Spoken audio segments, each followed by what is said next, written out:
Okay, so even though I think I talk plenty loud, he told me I have to use this thing. So if I talk with my hands. So if I start pulling it away, somebody tell me. Know a lot of you in the room, but for those of you who don't, I'm Dina Mashburn, Regional Vice President of Sales for Calero. And here in just a minute, I'll kind of get into how we came from Mysoft to Calero. But I've worked with many of you for a lot of years. I've been with Compco, Mysoft, and then its predecessor since 1989. For those of you doing the math, I was 12 at the time. And then, Adam, I'll let you. Yeah, so I don't think I've met any of you guys. So I'm Adam Blitz. I came in this morning from New York.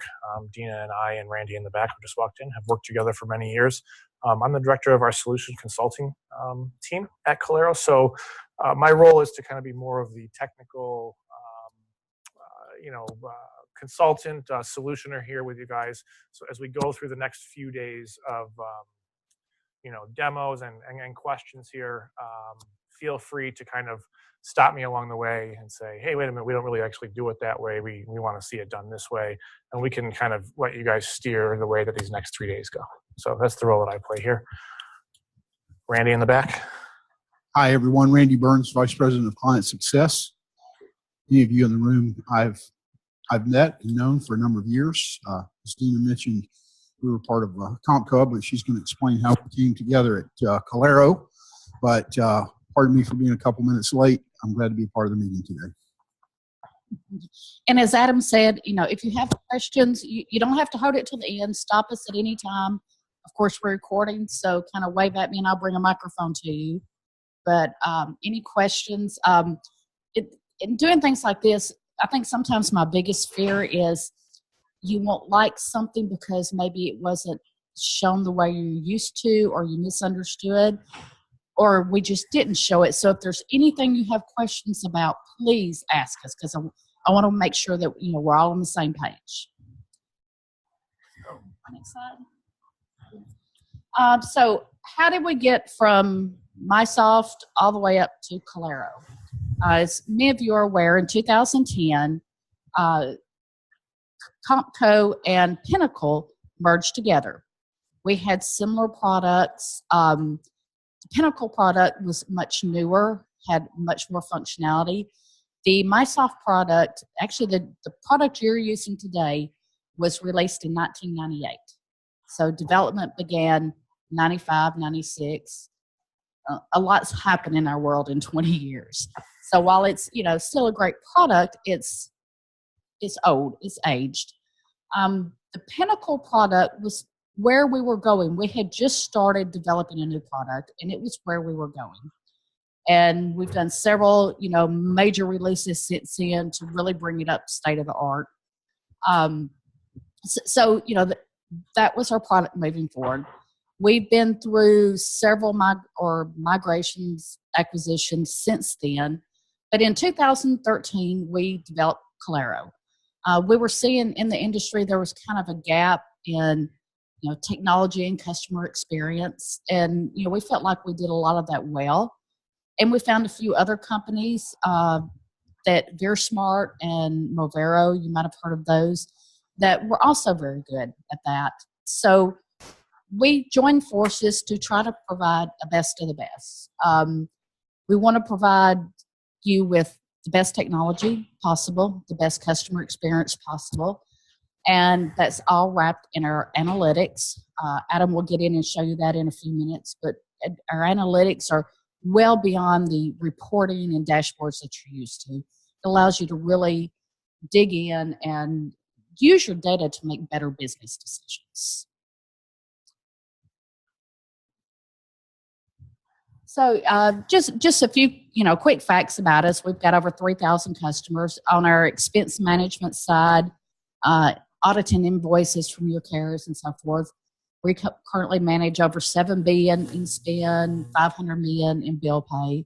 So we've got a real large footprint there. We manage mobile devices. We're currently managing over 500,000 mobile devices. We work with over 1,700 different carriers in over 50 countries. So anytime you have a new carrier that you may onboard, chances are really, really good that we already have experience with it. If not, we have enough that we can easily bring it on board. And something we're really proud of is we have a 98% renewal rate. That's, says a lot for our team. So, and our customer experience, we focus on lean processes. Or does Emory utilize a lot of lean and Six Sigma and that type of thing? I think it's probably pretty big here. So the lean process, what it is, it's a process that was started out of Japan years ago with Motorola. And the purpose of it is to streamline, eliminate waste in your processes so things are repeatable, documented. You can expect the same results every time. We use that in our engineering, in our implementations. So it's, again, predictable. Technology, single integrated configurable platform. Everything's in a single database. You choose the options you want to use. You can add things later if there's things you don't need now but want to add later. The configurable platform is pretty important for you guys. I know a lot of you, Jason, quit laughing. How many of you were involved in the last Mysoft upgrade? So CompCo did a really good job with Empower. It allowed you to basically do anything you wanted with the software, which is wonderful, until you go to upgrade, and the people who did all that are no longer here. I think you had 185 clone screens, I believe, something like that. Yeah. Pinnacle is, we will do customizations, but it is configurable. There's a lot that you can do to make it your own without changing the base code. So that means when you go to upgrade, you can do it very easily. We give you the room to make it yourself, make it your own, but we got guardrails up so you don't run yourself off in the ditch. Recognized as by Gardner, a TIM leader, expense management, and then 25% year-over-year growth. And what that means to you is we're continually growing from new customers, so that gives us the resources to do things in the product, to improve it, continually keep it up to date, to add new features and functionality. Go back one just a second. The options we give you in the RFP were for an on-premise and a hosted. If the hosted is something, that you're interested in going with, a lot of certifications here, very secure application. We host some of the largest government and financial institutions in the country. So, we can meet all the requirements that you may have around security. And just, a few of our clients, we're across all industries, small and large. The solution is scalable for, the smallest customers up to, huge customers across all different industries. Any questions so far? Or okay.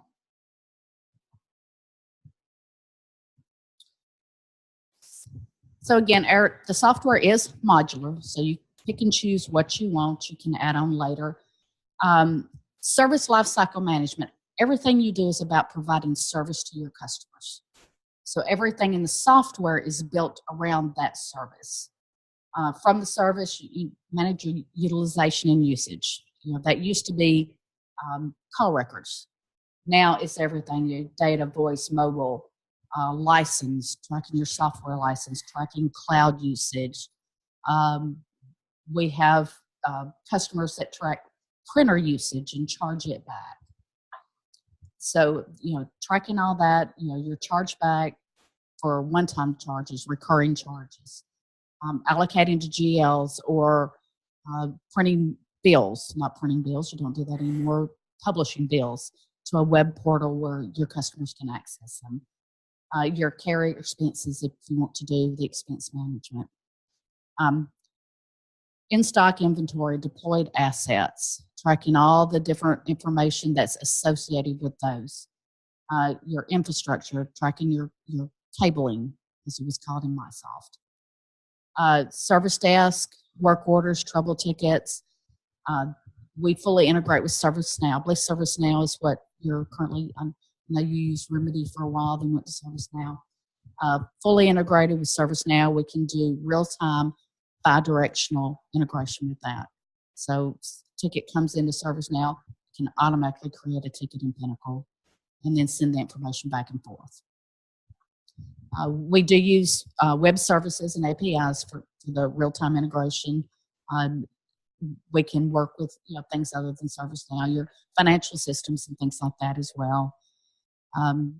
Integrate with, we manage mobile devices. We can integrate with your switches to automatically program the switches or do audits. Again, all this is wrapped in our analytics so that you get reporting on everything, not just bits and pieces. You don't have to merge systems together to get full reports.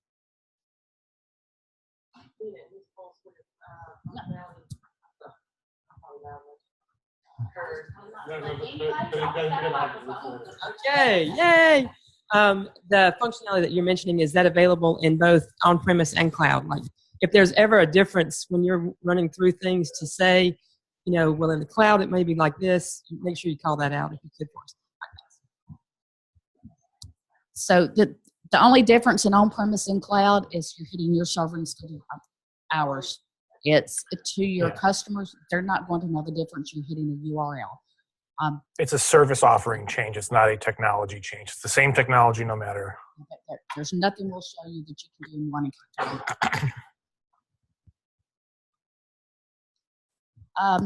And again, just works within your ecosystem.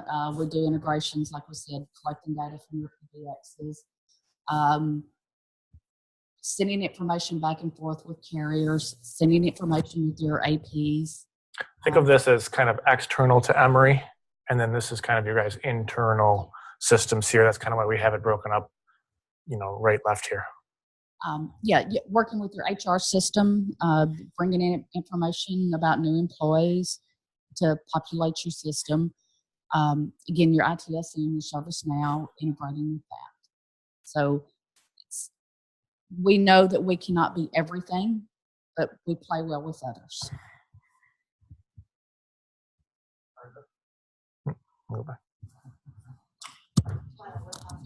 Are those integrations just true development work? Is it kind of point and click configurable? It depends. So, when we're talking this side of the house, we've got a couple of options. So AP, our most common integration that we see with that system is really a flat file exchange through an SFTP server. So integration is a loose term there. We're exchanging data. When we get into ITSM, so we're getting into kind of ServiceNow, AirWatch for mobility, that sort of thing. We see a lot of customers moving to the RESTful API, real-time integration back and forth. So we're not sending files back and forth every day, but we're actually doing a real-time, bi-directional communication there. So. You guys typically built that, or is it something our team typically takes on? So when you're going to do a real-time API integration, Pinnacle comes with standard APIs that we publish, and we know ServiceNow's API very well, a couple of other systems that we work with well. So at that point, it becomes a mapping configuration exercise between our side and your side. In ServiceNow, I have this field. What does this field map to within this software here? So there's not development work per se as far as getting an API set up. There is connectivity work that has to be done to get them talking to each other. Yeah, so if you have resources that can do that, they can certainly do it. If not, yeah. And Adam also mentioned, the integration term loosely, imports, exports. Of course, you can do all kinds of imports and exports in the system. The pervasive or data junction, whatever version you have, is no longer needed. That is all internal to our system. We certainly have customers who want to utilize API for everything, but when it's transactional type data, just for the level of effort to get it working, get it set up, and ease of use, transactional data is sometimes easier to just send a file back and forth, where, ticket, management, that sort of thing makes more sense in the API realm. It's not a question. It's just any question that comes up is on topic a little later this afternoon. Okay. Is that correct? It does, yeah. So not losing my chance if I don't ask. Right. No, you're not. We'll get into a little bit more in detail later. And of course, on that thought too, anytime after we're gone, if you have questions, I think Eddie and I have already talked about, we can set up another call to make sure things answered. So before we get into program management here, which is kind of our first official section on the agenda, any questions on kind of the overview of Calero, who we are, what we've become? I know we've been doing business with you guys for quite some time as, a different organization, a couple different organizations. We've really only grown, but a lot of the faces are still the same. We've kind of put a bunch of technology and people together to make a bigger organization. So when we start working with you to implement, the first thing we're going to do is define what does success look like. We don't want to get halfway down the pathway and find out that what we're doing is not what you wanted. So we have business consultants that will come out here and spend 3, 4, 5 days with you, sitting down, talking to different people, defining exactly what you need. Like I said, what does success look like to you? Throughout the process, we will continue to work and revisit that to make sure that we're on track and, continuously improving, the process as we go to ensure that in the end, when it's live, you have something you're proud of, something you're happy that you purchased from us. This is where that lean concept kind of comes in that Dina talked about earlier. If you're not familiar, it's really how we implement for our customers. So it's a model of, what do you want, what works for you, create a process that works for you, and deliver along the way. So we're not kind of figuring out what you want, disappearing for 4 months, coming back and handing you over something and say, here you go test it. But we're working together along the way to build this thing out and get it the way that you guys need to see it. Along that line, if we say we do it this way, and you're like, we actually developed this and think this is going to be better, you point that stuff out. Yes. So part of the business consultant's job is, to be a consultant for you, to guide you on best practices. We will talk about what you're doing. They will say, well, other customers have found this works better. And then together you'll decide what direction you want to take. So we're not going to come in and just dictate, you have to do this, but we're going to try to lead you in the best path possible.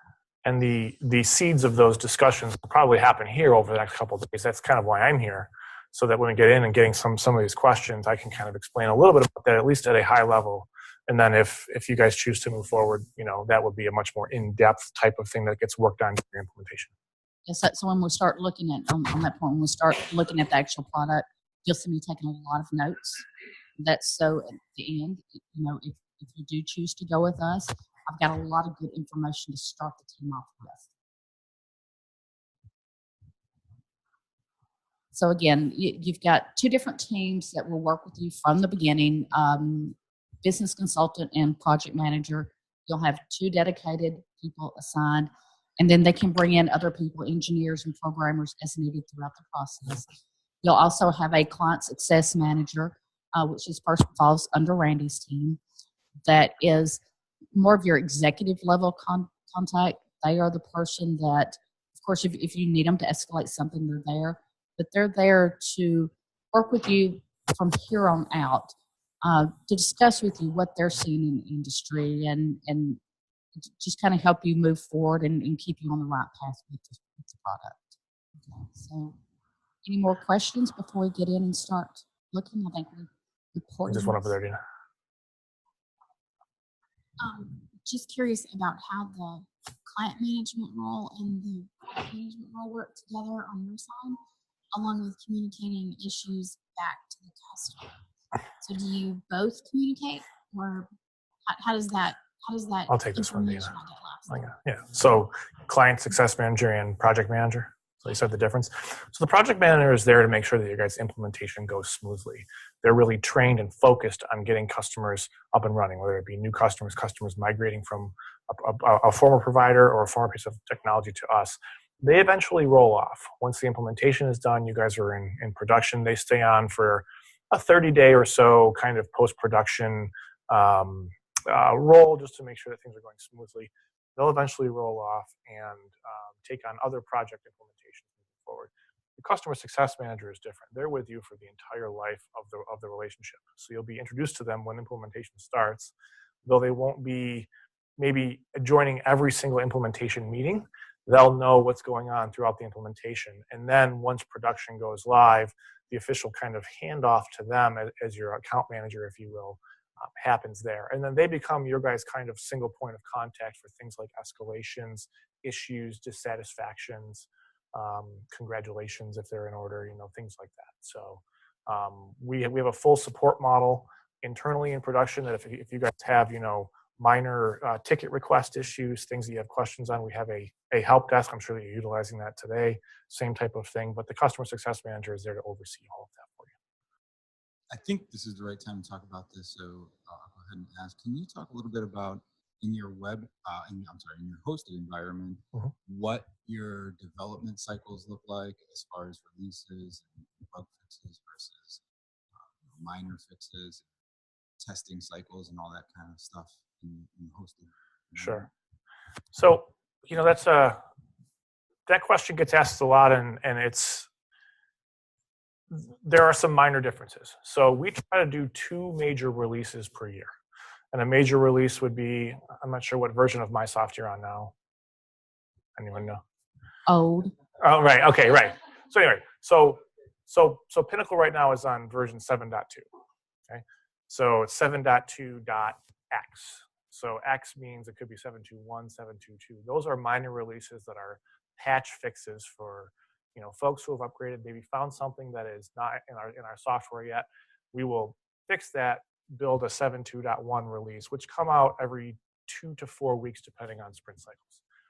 We'll release 7.3 at the end of this year, and then next year will be 7.4 and 7.5, if you will. So we do 2 major releases with minor releases in there. Anytime a minor release goes out, which has bug fixes in it, our whole customer base is notified, whether you're hosted, whether you're in on-premise.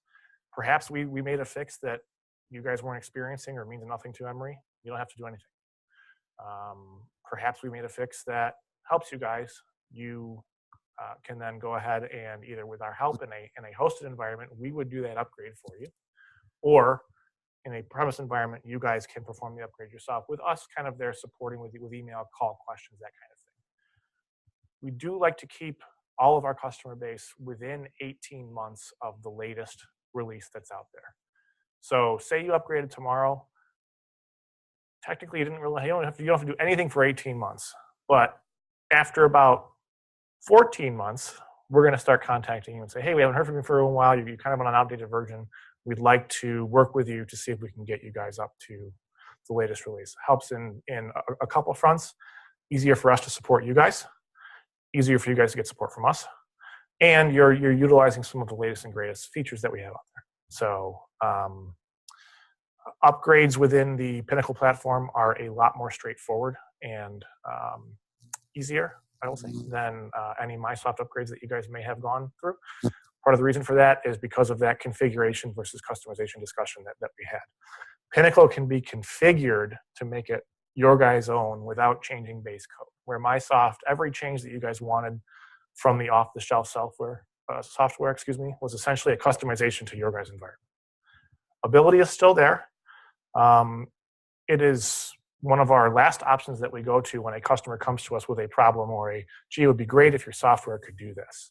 We will make every possible attempt to use the base product and configure the system in a way to have it bring the value to you that you're looking for without customizing your solution. If we have to customize, in which case we know what customizations are out there because we create a customization profile for every single customer that we do this work for. So we can reference back to that when it comes to upgrade time or it comes to a unique ticket or problem that has been submitted to our help desk that we've never seen before. We need to understand what's different about your environment than everyone else's, why you're seeing something that no one else is. It helps us along those fronts. So that's what that kind of looks like. Yeah, so a couple of points on that. He mentioned that in the hosted, we would do the upgrade for you. We're not going to just send you an email and say, tomorrow afternoon we're upgrading. Yeah, it's And coordinated. We will work with you to coordinate times that work for you to do that upgrade. If we're in a hosted environment and only want to commit to one of those upgrades a year, is that doable? Yeah, you can opt out. You can. So the 18-month cadence is somewhat of a new thing for Calero that we've kind of tried to roll out to our customer base. We would never say at 18 months if you guys had a great business case why you needed to stay where you were and couldn't go anywhere. We would certainly work with you and understand that that's understandable. Right? It's really just more, think of the 80-20 rule. We really want to get as many folks within 18 months of our last release as possible. And again, we're doing that work for you, so you're not having to use your resources. Right. I don't think it's one of the resources. I just think that I wanted to see what flexibility you had around the 2 upgrades a year instead of having to spool up and be ready for those. Committed to 1 a year. No, you You don't have to take the releases as they come out. We release new major software twice a year, and we release new minor software every 2 weeks. Do you release that to a test environment, the major release? Oh yeah, yeah. Internally, it's all tested. So the release that will go out to our customers, we're internally testing 3 minor releases ahead of what's going out to customers. So if 7.2.4 was announced tomorrow is available, we're already testing 7.2.7 internally, making sure that it's. But do you push those into a user's test environment No. so that they can test? Nope. We have them internally on our systems testing internally. When we make the release and it goes out to the customer base and they come to us and say, hey, we're interested in this, the process is to upgrade the test environment first, whether it's us doing it, whether it's you guys doing it. It's coordinated. Test environment gets upgraded first. All user acceptance testing is done in the test environment. Sorry, first step is to take what you have in production and copy it onto your test, load new software, upgrade, test, and then once you guys are happy, only then do we move to the production environment and do that. And that can be supported in a off business hour format as well. Nights, weekends, if it was troublesome to have that.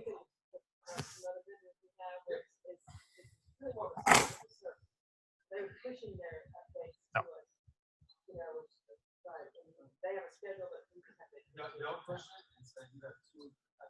Yep. No. It's your own. It's your environment. It's yours. Yes. And it's ahead of time. You'll get release notes that tell you all the changes that are made, so you can review that and see, is this something that's important to me? Nothing affects me. I'm not going to go with it. So yeah. And I know you've been looking at the Mysoft replacement since 2010 when we merged with Pinnacle. I'm sure you've talked to other customers. I'm making assumptions here that you've heard how terrible the Pinnacle upgrades are. They used to be. We used to develop for a year and put everything in one upgrade. And finally, no, that doesn't work. That's why we went to the minor ones that go out every few weeks. So it is a very simple upgrade. And again, I just, the elephant in the room, you've probably heard that. I just want to let you know it's not that way anymore. Yeah. We're turning them around in about a month, guys. So, say we started one today.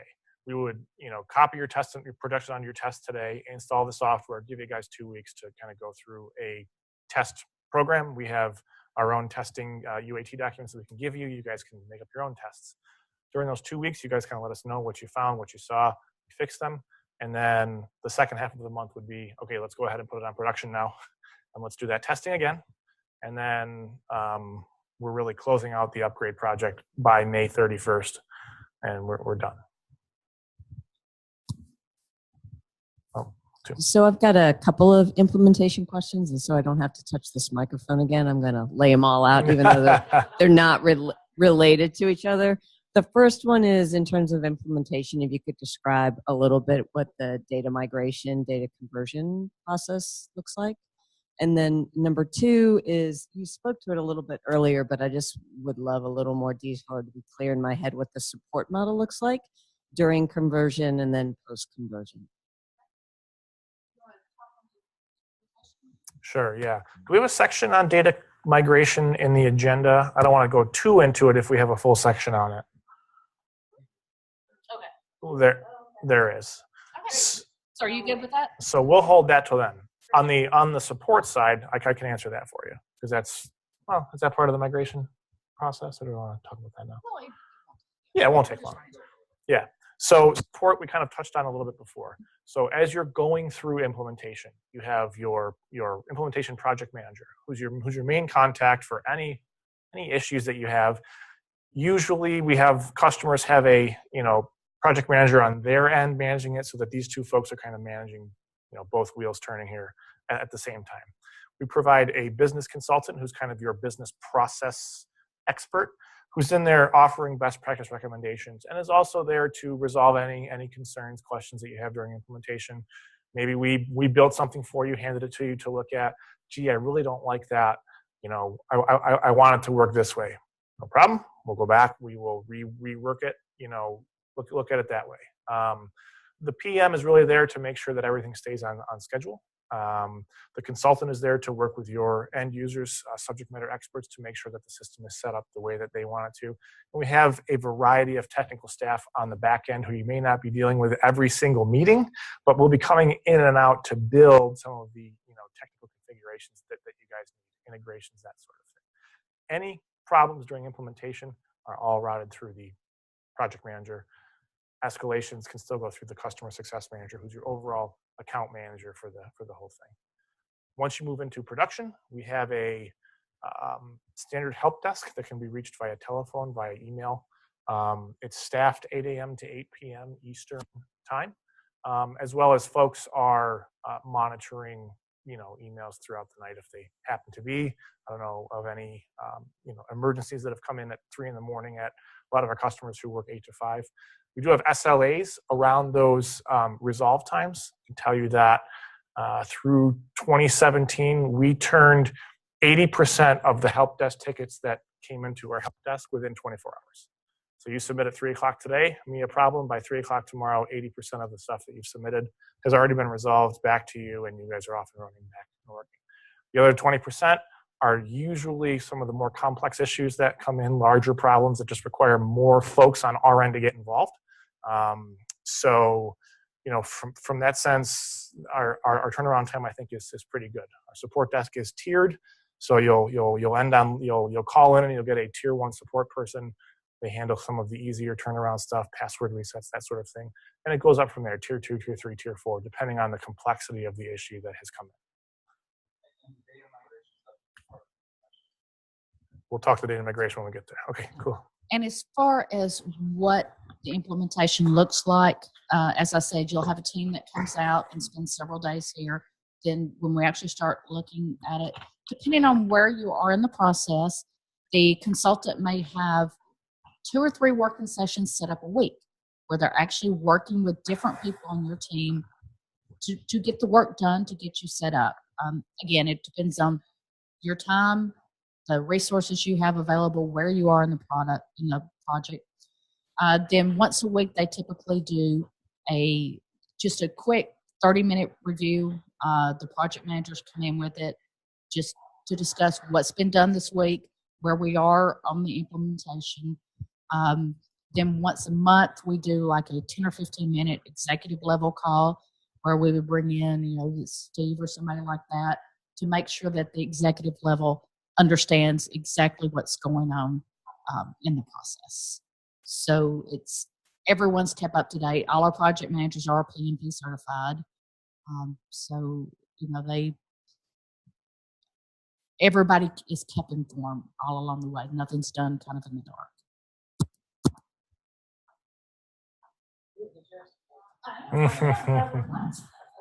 So it's kind of moving back a little bit, but what do you define as a minor release? What do you define as a major release?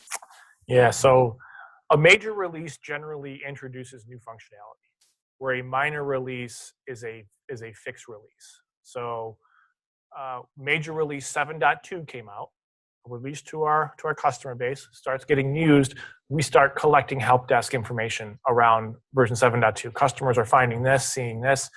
We are able to separate those between, user or configuration errors, which are solvable by our help desk on the phone usually, or this is a true engineering bug that, made it through testing somehow, got out into the field, at which case we'll release 7.2.1, which will have bug fixes in it for our customers to take 7.2.2, 7.2.3. So you generally won't see new functionality come in until 7.3 now. So 7.2 is the new functionality, and then the minor releases fix the issues that are found out in the field. Do you also take customer feedback from those fixes? Yeah. Oh, yeah. I mean, the customers are really the ones driving those fixes.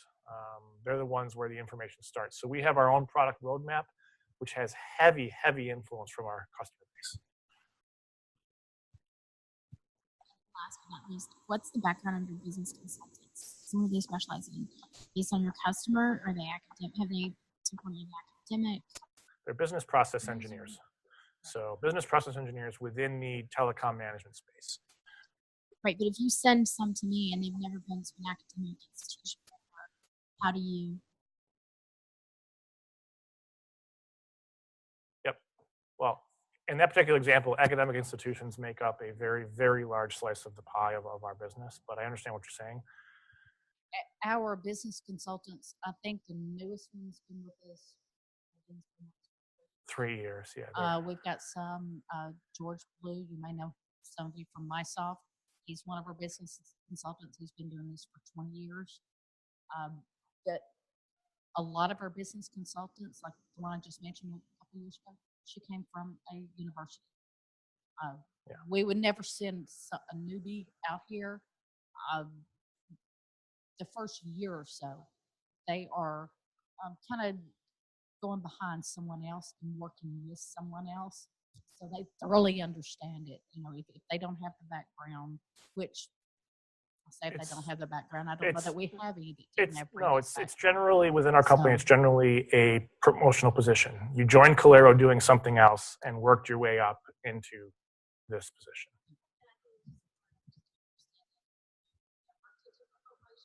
Uh-huh. Yep. Yeah. They have all been with us for a very long time and have the background. Yeah, let me give you a little example of that. So if you hire an outside IT consulting firm, these guys are IT consultants and know the IT space, maybe don't necessarily know the business process space that you guys are working on. Our consultants work for us. We're not hiring this out. They're consultants on our staff who work just in the space of our software and the organizations that are implementing it. So very focused business, expertise, that sort of thing in that space, not a general IT consultant. Sorry, guys, the south pollen is bothering me too down here. I'm from the cold north. Yeah. So a Mysoft migration project, which we do quite a bit of, really starts with the understanding of what you guys have in Mysoft today. Some customers say, Mysoft is the greatest thing. My data in there is perfect. I want you to replicate what I do in Mysoft in Pinnacle. Others say, we've let it get out of hand. The Mysoft data hasn't been maintained in years. I don't even know what's in there anymore. Let's just start fresh. Most of the time we get something in the middle. So the process really starts with the business consultant coming in and working with you guys to understand, show me what you're doing today. What's good? What's not good? What data sets do you feel comfortable with? What do you think is out of date, not usable anymore? Because we don't just want to simply move a problem from one location to another. That gives you guys no value. So I would say upon contract signature, we do project kickoff within the week, and then we try to schedule an on-site within the following 2 weeks of that. So things move quickly so that we're not wasting time. So probably within that first month between signature and the end of the month, we have our kind of plan laid out of what we're going to utilize from Mysoft, what we're going to take from it, and what we're going to build out on our own or use a different data set for. From there, we move it in a hierarchical manner. So Pinnacle is based on a hierarchy of data. We call them levels, and it goes all the way from level 100 to level 1600. So if you have a level 1600 item, you can't get that into the system until you have all 15 relationships underneath it built in. So we start with the 100 level items. Those are things like your service inventory, your locations, your people, subscribers, that sort of thing. And I know that the Mysoft terminology is a little different. So Dina, can you correlate what a subscriber in Pinnacle is and a service is to what's in Mysoft? User I is Okay. subscriber. So the user in service number. Equipment record is the inventory item. Okay.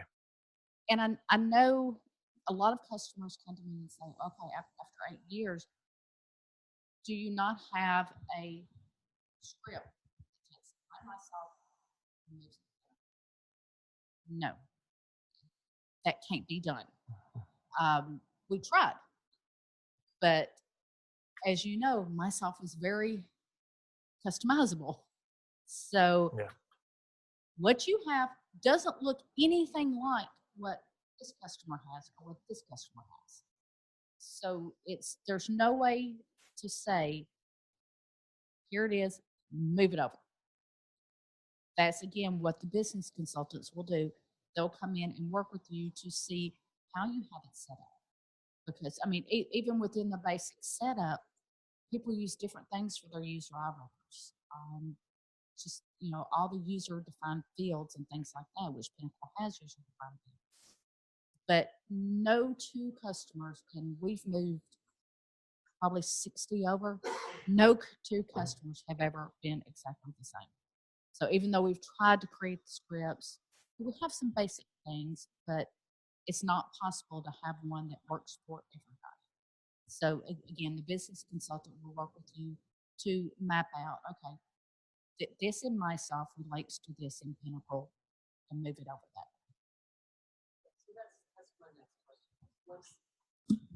Once that agreement has been made about what it does and where it needs to move, then what happens next?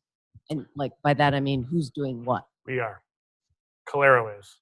Okay. So you guys, you know, think of the work as kind of flip-flopping during implementation. You guys are really guiding us on what to do, right? So we're there to offer best practices to understand what you guys are doing.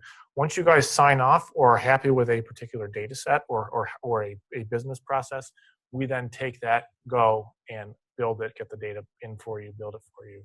And then we hand it over you to test. So, you know, if you think of it like building a house, we're gonna build the basement, and before we lay the first floorboard, we're gonna go through the basement and make sure that everything is good. Because once you lay something on top of it, very difficult to now come back and, you know, redo that. So Pinnacle is a very hierarchical database. It's on Oracle version 12. So it, yeah, we're very careful along the way to make sure that things are right before we move on to the next. Does that make sense? Okay.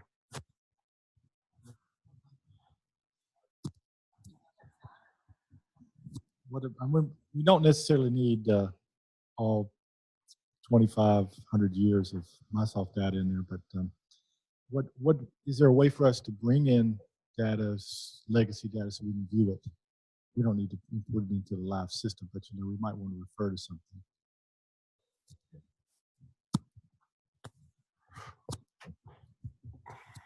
So I think the main thing we would want to see for all the Mysoft work orders, because we have a lot of the attachments authorized in billing, like, yes, you can start billing on this port. So we'd want to both see that, and then I'm also kind of wondering, like, if we do bring over the work orders, would they just tie into the new system's work orders, or would they kind of just live in their own area where we can still somehow see them? So this one is a question that actually comes up a lot, and we've kind of tackled it a couple of different ways. So let me talk to you a little bit about a couple of the options there. So if you guys want them still available, just to reference should you need them, but you don't necessarily want them in your guys' live production system, as you said back there. Are you guys planning on turning down the Mysoft server? Because you guys own the software. You guys could leave that up for as long as you'd like and keep it for a data reference point, and we can just, okay.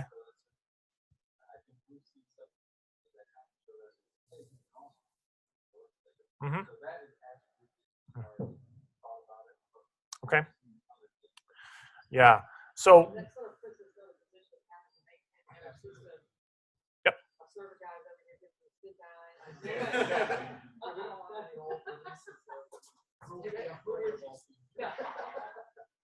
Right. Right.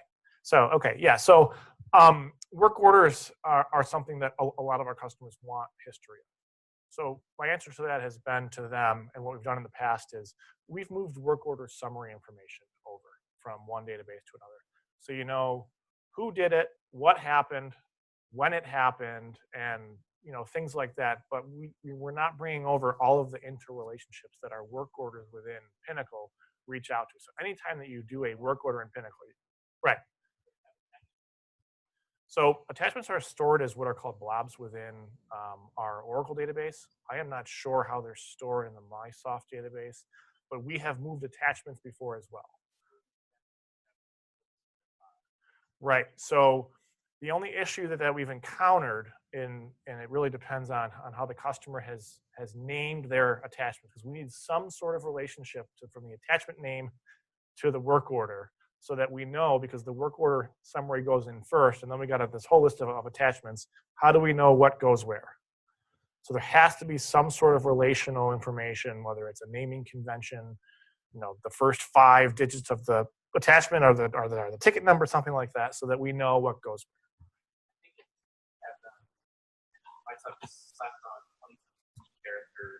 I don't know if they can keep those at random, but I think it's just on the work order record in the database, it says 5 fields that say this is where the file lives.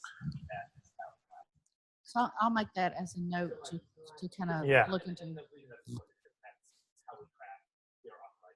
Wait, so is the file stored externally and you're just marking a location in Mysoft where to find it? Yeah, the database just has a location.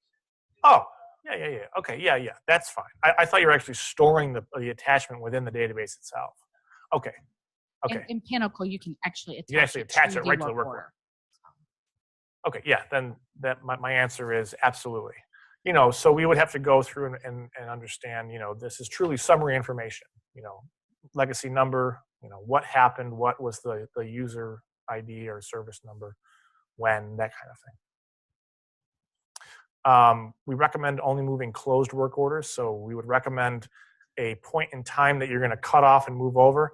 You still finish out the open work orders in Mysoft. Once everything is closed, then we would perform the migration. So any new work order as a go live date, submit through the new system.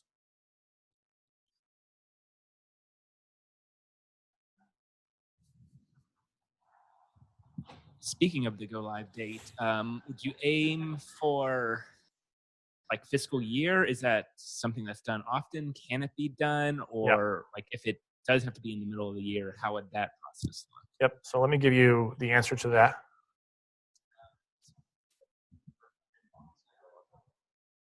So let me give you the general answer to that, and then I'll kind of qualify that with some text. In general, these projects take from signature to go live anywhere from 4 to 6 months. 4 months for an engaged customer who's really working with us well, joining all the meetings, comes prepared as information. 6 months for the customer who's kind of leaning on us a bit more to do some things where we're having to draw information out of the customer a lot more. We're kind of spending time doing that. Customers who are completely unprepared, I've seen it go longer than that. I've seen rockstar customers get it done sooner than that. So in general, that's the kind of time frame I would keep in mind. 4 to 6 months from signature to go live. You target if it does, how do you handle though if it doesn't fall around fiscal year end? That's under your guys' control, I think, right? I mean, yeah. I mean, if you guys, if you guys signed tomorrow and said, I want to get started, but we're going to have a blackout month, September, because it's a new fiscal year, or August, or a lot of universities black out in December, that's fine. We can handle that. Just the overall project time, lead time is going to be longer. The actual work time is not, because we're not doing anything for a month or two. We prefer to do them straight through, but have accommodated blackout periods if that's a necessary thing. We don't. No, we don't. We don't require any boundary. Well, that was going to be my next question. Is there specific reasons why you would want it? Well, and I think to John's point, and Celeste, you would pretty much weigh in on this. Saying that you're going to go live on September the 1st is, that's 364 reasons to not have it go work, and be 1 day off or 2 days off, a month off. The thing is if you don't go live, you're obviously going to run the systems in parallel for a period of time to check them out. I would assume that part of their implementation process. If the customer would like, yes. Yes. That's okay. So that would be something that we'd want to talk about. But also, if we've done 9 months in the old system and are running parallel for 3 months, how would you capture month-end data from the 9 months previous and marry it to the 3 months in the new system? Does that make sense? So you want to get a full fiscal year's worth of data within one system out of only 3 months of Right. use. If we do have a go live that's in the middle of March, say, you would have the old month-end data closings. How do you capture that data and marry it up in the new system to month-end closing? So that would be an interesting year at Emory Accounting, because it would the data sets for that year would come from really 2 separate systems. Potentially, yeah, potentially. So how would you guys handle that type of situation? Or have you ever? Well, I don't. We're not running billing out of the new system though until. I guess I'm not understanding. I mean, this sounds like an Emory. Yeah, maybe. A little bit different, maybe. But when you talked about the migration, you said, so we only move over closed work orders. Yeah. So if we convert March 15th, all the closed stuff at that point is in Pinnacle. The open work orders are in Mysoft. Okay. On March 31, when we run our billing for that month, do the work orders that were previously open in Mysoft eventually get moved over and we run from one billing system? Or are your customers running billing in that conversion month from 2 systems? And then, am I getting to your question? And then moving forward, if I want to look at my bill from February, I'm pulling from Mysoft. Somehow, some way internally, our customers are looking at that because that hasn't come over. Correct. And I think that's the reason for our fiscal year, our interest in. So when do you guys actually run your billing during the month? Because maybe the cutover date makes sense to do it on the billing month cutover. And I don't necessarily think we have to get too far into the weeds on this, but I think you've outlined enough for us to consider going forward. But we typically run month end as of effective date of the 26th, 27th, something like that. Sure. Randy, do you want to chime in on this one?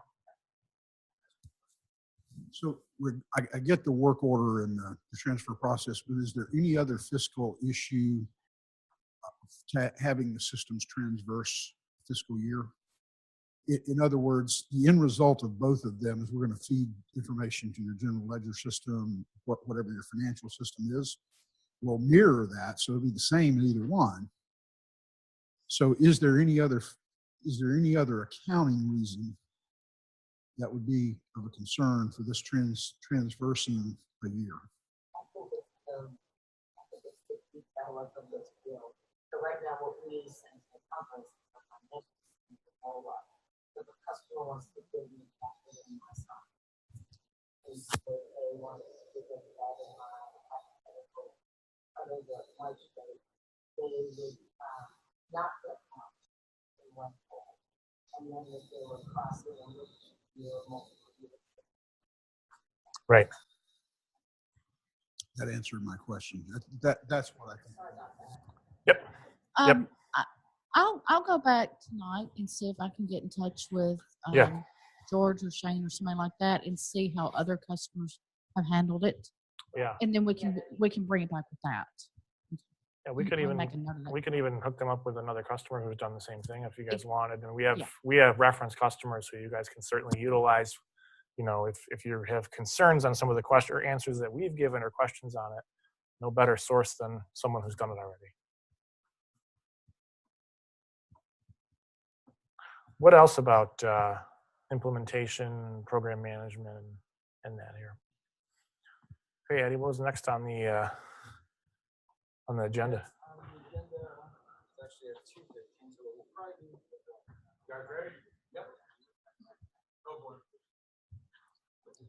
Okay, the next session is reporting and analytics. We'll be kind of talking about standard reports, how you can manipulate them to meet your needs, developing crystal reports, dashboards, and analytics.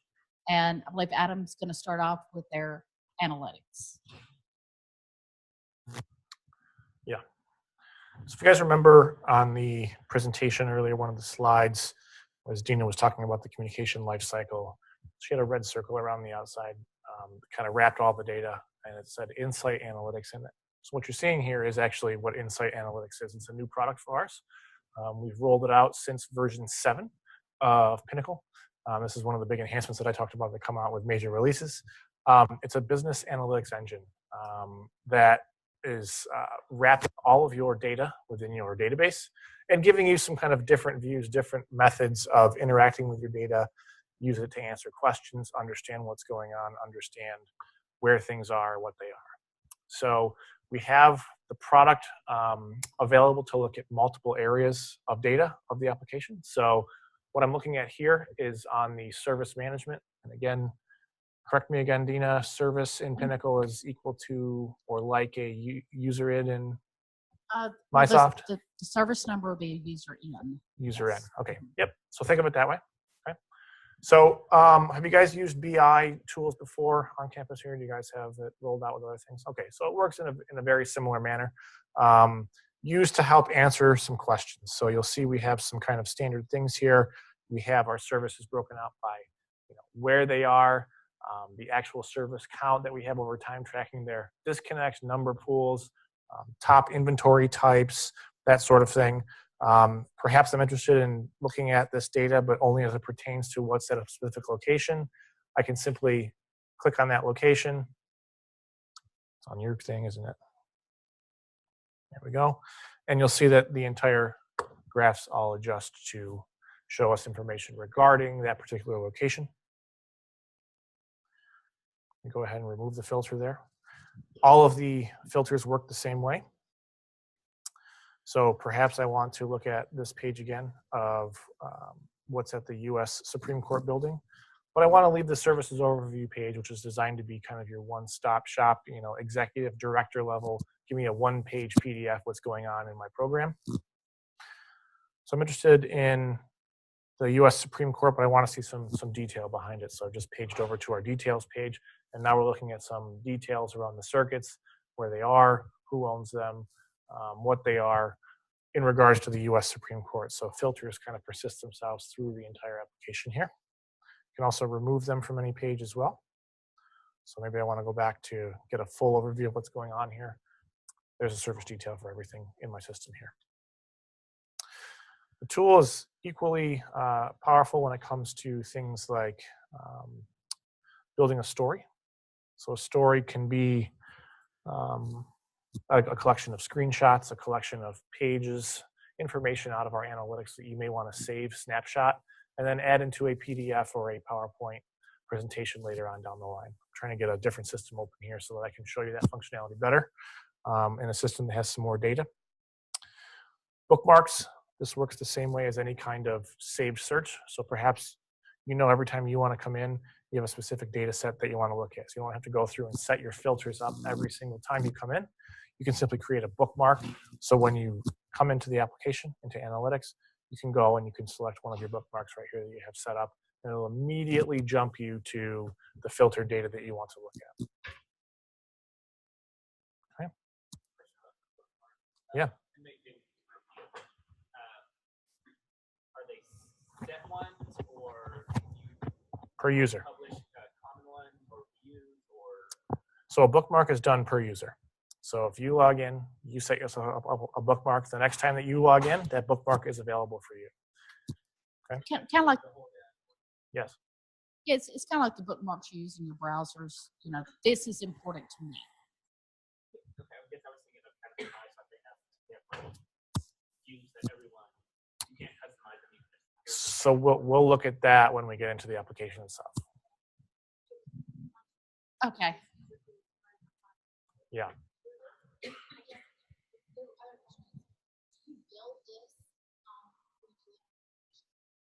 So, yep. So this is our initial rollout of analytics. So it's version 1 of analytics sitting on top of version 7.2 of Pinnacle. This is off the shelf based on what we have built into it that comes with every implementation.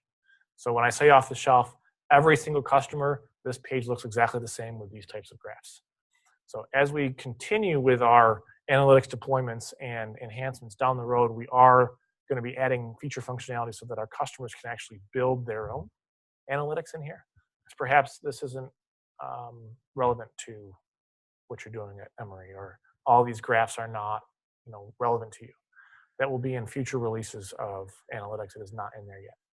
And this isn't the only reporting and graphics and dashboards. There's other things we'll get into that you can kind of make it your own. You can share with others. So that this is kind of something we're adding new. Exactly. It is. So we have a different view into orders. So you guys are doing orders today. How long have my mean orders been open? Don't get alarmed by the numbers here. This is just a demo system. I don't know if we've closed any orders in here, but right.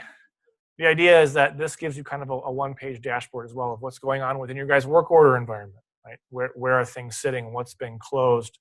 What's open? Do you guys track any internal SLAs with your guys' customers if there's things like that? So these are the types of things that can be looked at here. Here's your top 5 circuits that have had orders submitted against them. We're looking at external vendors who might be fulfilling orders for you, that kind of thing. So same type of functionality, bookmarking, storytelling, paging. We're just looking at your data. We're looking at a different data set here with this functionality. You said you guys integrate with ServiceNow. We do. So if we had all of our tickets originating from ServiceNow, could I use this dashboard to report on tickets that are closed in ServiceNow? Yes, because ServiceNow integrates in, but bidirectionally. So if ServiceNow is the user interface that Emory wants to use to do all ticket submission and all ticket management, you submit your ticket in ServiceNow, the information gets pushed into Pinnacle. So we know the order's open on this number for this person, this cost center, whatever. And then anytime an update is posted either from ServiceNow coming in or from Pinnacle, if that's where your technicians work going out, the information is captured in both. So this can essentially be your ServiceNow dashboard for the orders that make it into Pinnacle from ServiceNow. And we usually do that based on order type within ServiceNow. You probably have different types of orders that you can submit. We'll say only look at telecom orders or only look at this, everything else. So define order and define service order. Are they the same? Interchange. Interchange? Interchange. Is your service order terminology a work order in Mysoft? Yes. So Pinnacle really has 2 different types of orders, if you will. So a work order is, I need something new, I need something changed. And an incident is, I'm having trouble with something that I already own or already have. A service order is a work order in Mysoft. An incident is a trouble ticket in Mysoft. Yeah.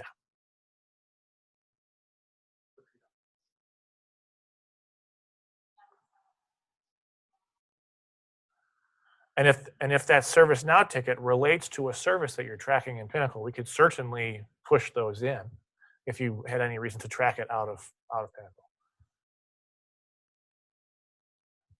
Question? Yeah. Oh.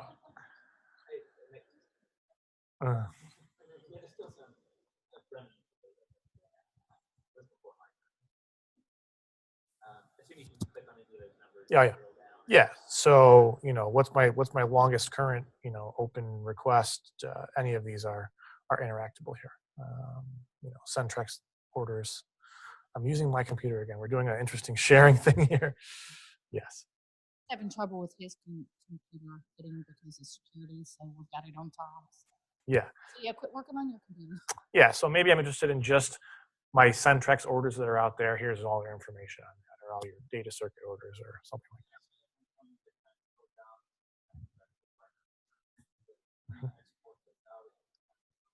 Yep, exportable to Excel in a standard XLSX format.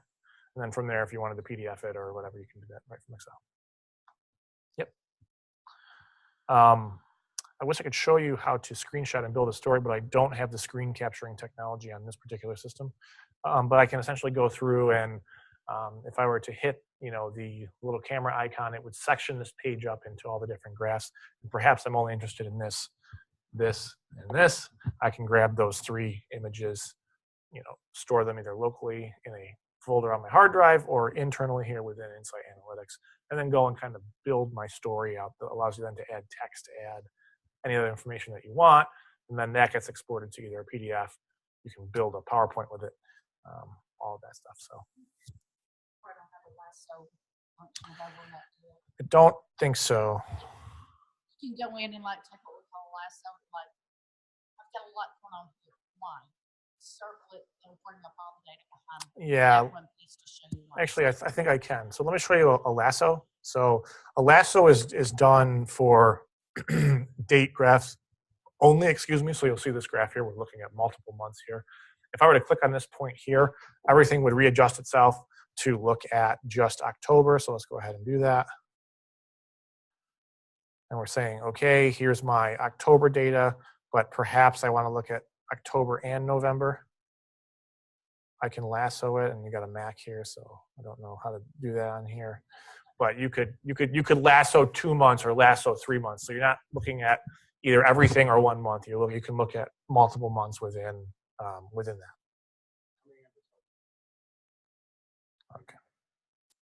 Okay. So these pages are organized into what we call sheets. So you can navigate to them by simply dropping down the menu here and going to different sheets. It shows different information. Or you can use the paging arrows here. General rule of thumb, let me close this. As you page to the right,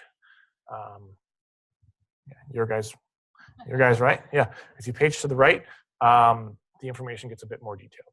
So if you think of it, maybe the head of the help desk or the director of the help desk wants to look at getting 1 page of what's going on, but maybe your individual SMA users need some more information than just this. You can either filter down using these, or you can page over and get yourself to different information that you may need to look at. And these are available in different parts of the system, not just the work orders. Yep.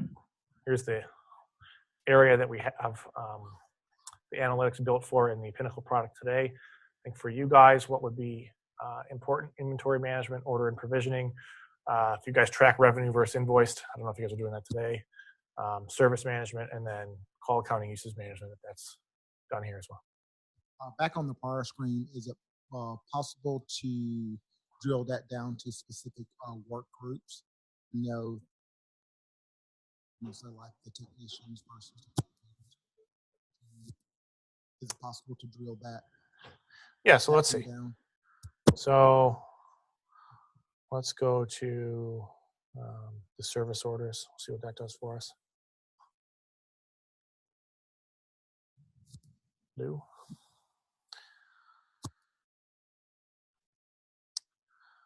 All right, let's do it a different way here. So you're talking here different departments, different technicians.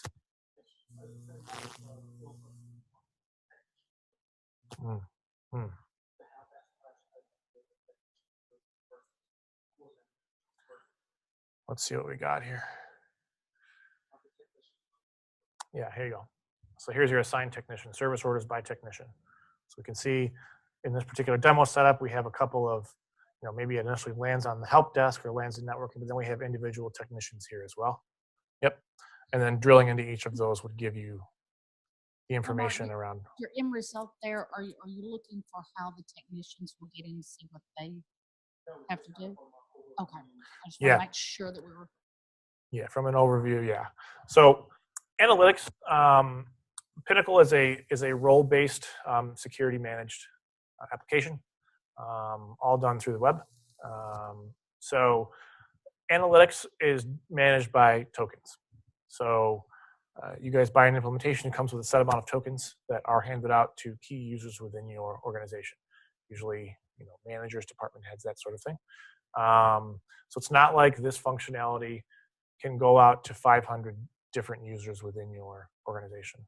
Could, but that would be 500 tokens that would be needed. I'm not sure that would be, cost feasible for anybody.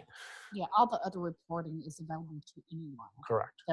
This is the only thing that's managed by tokens because, quite frankly, the license for us to provide this. So we can't just give it like 500. But again, your executive level is going to be who is most interested in this. Yeah. So I won't spend too much more time on analytics because you guys seem familiar with it. So it's here. Can I answer any questions on the analytics portion of reporting for us?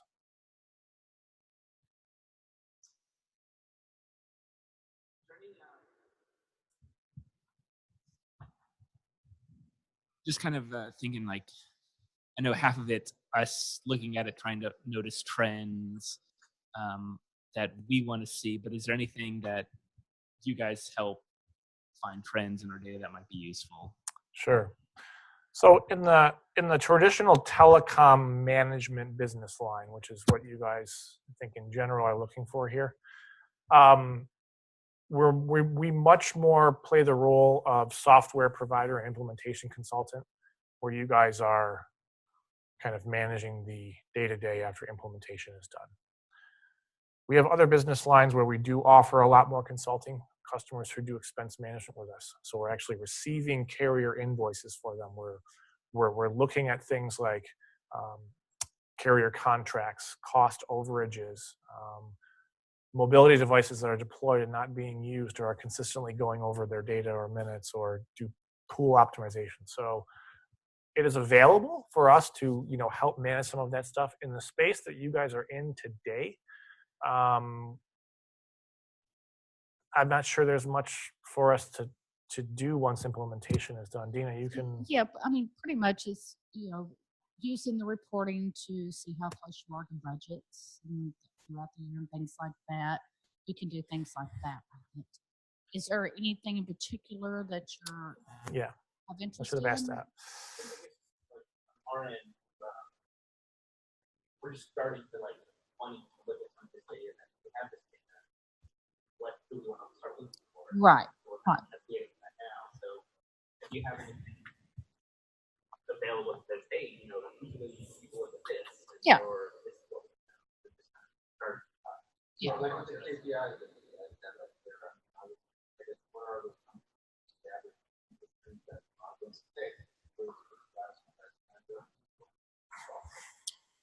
a lot of that came from when we first started building this, talking to other customers, what's important to you, what do you need. Yeah. We're really providing the ability to track those metrics, but they can be configured and set per organization. Now, if you guys were to come to us and say, gee, we're interested in getting into SLA or KPIs, we have no idea where to even start. We can certainly consult with you on some of the traditional timeframes that we see, that kind of thing. But we're really only developing the reporting metric for a setting that you guys are configuring. But kind of as an example, when we were building these, one of the customers that we were working with, we were just looking at, their call accounting, their telecom cost in general. And when they started testing it, this doesn't look right. Started drilling into it, they found out their conference calling bill was a whole lot more than it should have been. People were in a conference room making a call, everybody gets up and leave, they don't disconnect the bridge. So things like that. She would have never thought to look for that, but it just kind of stood out when she saw how high her conference portion was. So that type of thing, yes, we'll provide you. Any cable management analytics around maybe port usage, type stuff? Today, no. Let me go into the inventory management and see what we got. I did it again. It's very confusing. I got the same screen on both things up here. I need a post-it note. Don't use me. There's reporting, but I'm not sure that there's much of that. On ports, no, it's really around inventory that vendors are providing you. So service location, look up this. Like I said, this is something that is continually growing. It hasn't been out that long. Enhancement requests from customers is what builds this. Yeah. So if you get in here and you think this would be good, that's something we can definitely put in for enhancement request, and then the programmers would come and say, okay, Tom, help me, show me what you want on here. Yeah. So again, interactable data, you have to be logged in to do this. You have to have token for it. These are the areas today that we're kind of focusing on. It's off-the-shelf software as it is today. Into the future, much more configurable to the customer. Okay. Good. So let's go into a couple of other things to look at. So this is a reporting, correct? Yes. Okay. What other types of reports are used on a very frequent basis out of Mysoft for you guys today? You guys sending bills out to your end customers? Are you getting reports sent to you on a weekly basis that are very important to how you run your business? Give me some.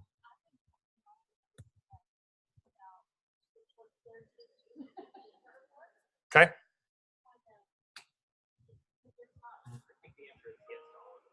All of them. Okay.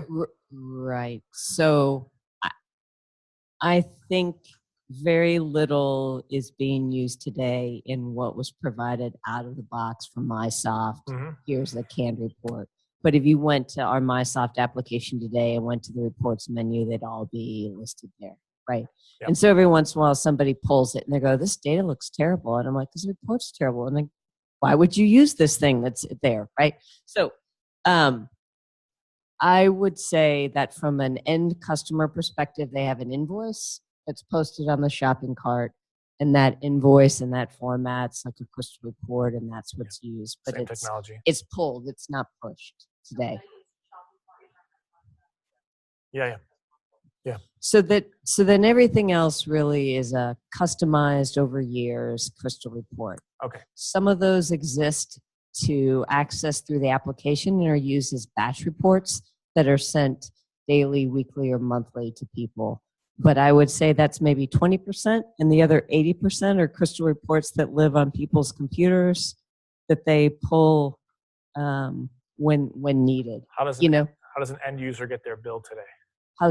They go to the portal. Yeah, they go to the portal and pull it. You send out a notification, your bill's ready, something like that? Okay. They just know to go. That's right.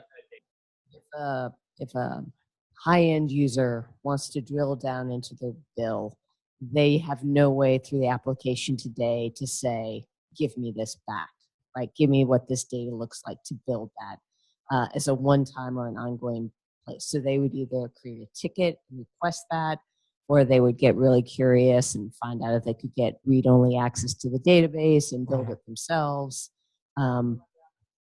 Yeah. What about something like reconciliation? Like ports build, ports used? Ports build, yeah, I mean, that would be, that. I don't think that's a standard out of the box report, but that's, yeah, reporting is always a really interesting topic when we're on site, because if we're capturing the data, we can report on it. So, out of the box reporting is a hard thing to kind of get a one size fits all for all the customers, because everyone wants to see something different. The more important thing is, are we capturing the data that you possibly would need in a report? And then we can build a report around that. So the real problem is making sure that we're capturing the data that you guys may need. Most, if not all, of our Mysoft customers who have came over, along with folks who have joined us from other providers, reporting is always a big part of the implementation, reviewing what you guys have today, getting you guys something reasonably close, if not exactly what you guys had before.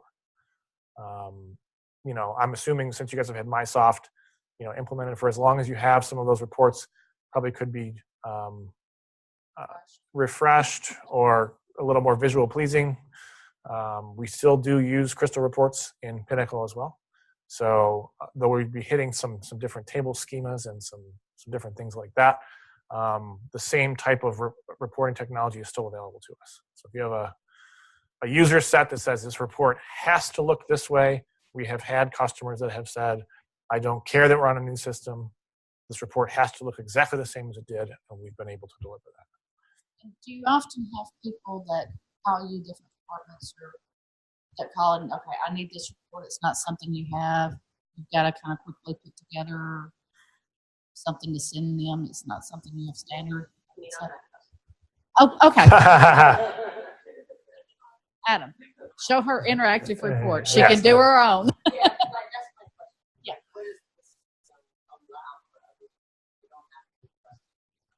Yeah.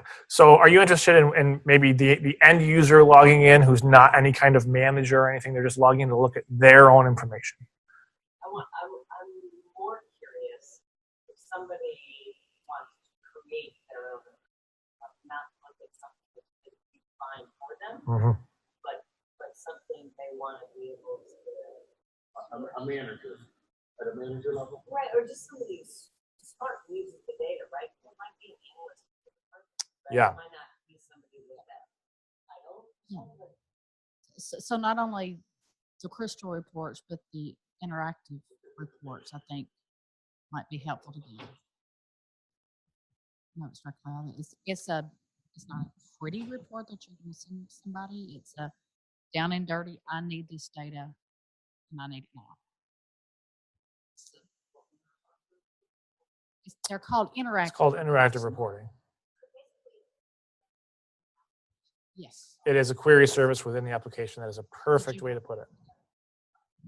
If we have crystal reports of 2008 variety, how easy would it be to convert those into paper? Can we, Yeah. walk through map column to column and table to table? Yeah, that's usually what we do. So we're on it's Crystal Reports 2013 now. It's out there. So depending on what you guys decided to do from a hosted versus on-premise situation, if you guys are staying with Crystal 2008, we would need to redevelop those reports in Crystal 2008. I don't. The expertise in that area is still around, but not as good. If you guys could upgrade, that would be very helpful because developed in a new version pushed backwards makes it hard to get. No, I just was curious about taking. Yeah, that's part of the implementation. Not only part of the implementation discovery with the business consultant. This report is absolutely crucial, and it must be replicated. This report, we don't really use it all that much. I'll do some investigation internally. I'm talking as I'm an Emory employee. I'll talk around, do we really need this or not? So that's the kind of work that goes on. Or, yeah, we need this, but we've been kind of suffering with a bad data set for years. We really wish it looked like this or contained this data instead. Sure. Do you have a very specific report that could be used to pull data that would be legally usable in proving what number had called, what number type of thing? So sort of call data records. Yep. Things like that. Is there an out-of-the-box or in-the-box functionality that does this? Yeah, so occasionally we have customers who do get contacted by law enforcement or other legal entities regarding call detail records. We do buy law, keep 7 years. I believe that's how far you have to go back. Don't quote me on that. We keep more than that actually, but. Do we have an official form that goes into when this gets sent off for an investigation or something like that? I'm not sure. Randy, do you know? Have you come across? I think.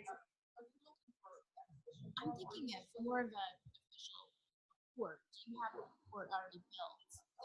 For you guys to type in a phone number and give a list of all calls? Yes. So you can go in and say. Do interactive, user interactive. Yeah, we do. Yeah, so it would look something like someone's being harassed at this phone number. You go into your call detail records. Give me all the records for this dialed number, from whenever, and it will pull out all the CDR for you between that time period. And you can then filter that down to what information you need. Likely, you're going to give a law enforcement agency way more information than they actually need. They just want the number who's been calling, right? So, yes, we do have that.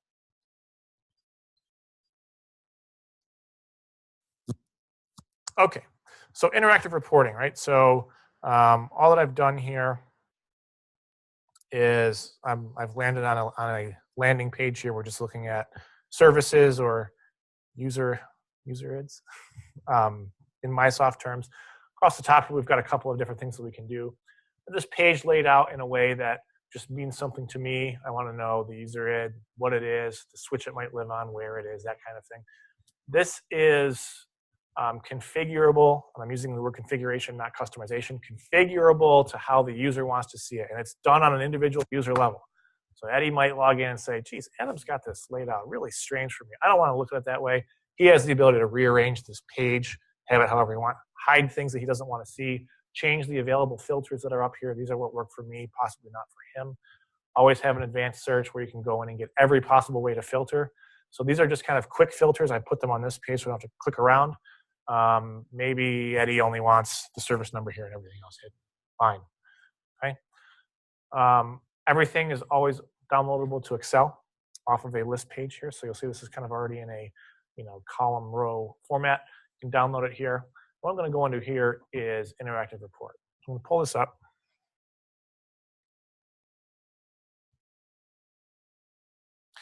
And what this has given me here, and I'm not going to be able to scroll all the way over, it's every single available field that we're storing.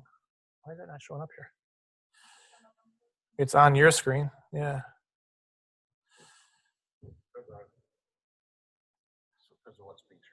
Oh, you're only sharing. I'm not sharing the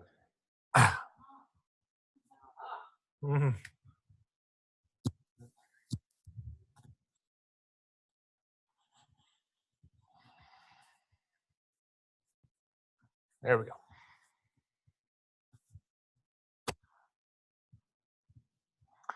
So on the particular page I was on, you'll see it kind of looked somewhat similar to this. This is a bit more built out. As I scroll over, you'll see there's probably about 70 columns in here that I could possibly be looking at. So I've opened up and kind of started the interactive report builder. So what do I want to do here? Well, I want to do a couple of things. I want to filter this data down because only 5 of these columns are relevant to me. I want to say, if I were to print this out or send it to me via email, I only want 10 rows per page to show up, and I want it in the landscape format. To format this, I can put my own colors on it. I can rearrange columns. I can size it that way. I can save the report. Saving the report, what does it do?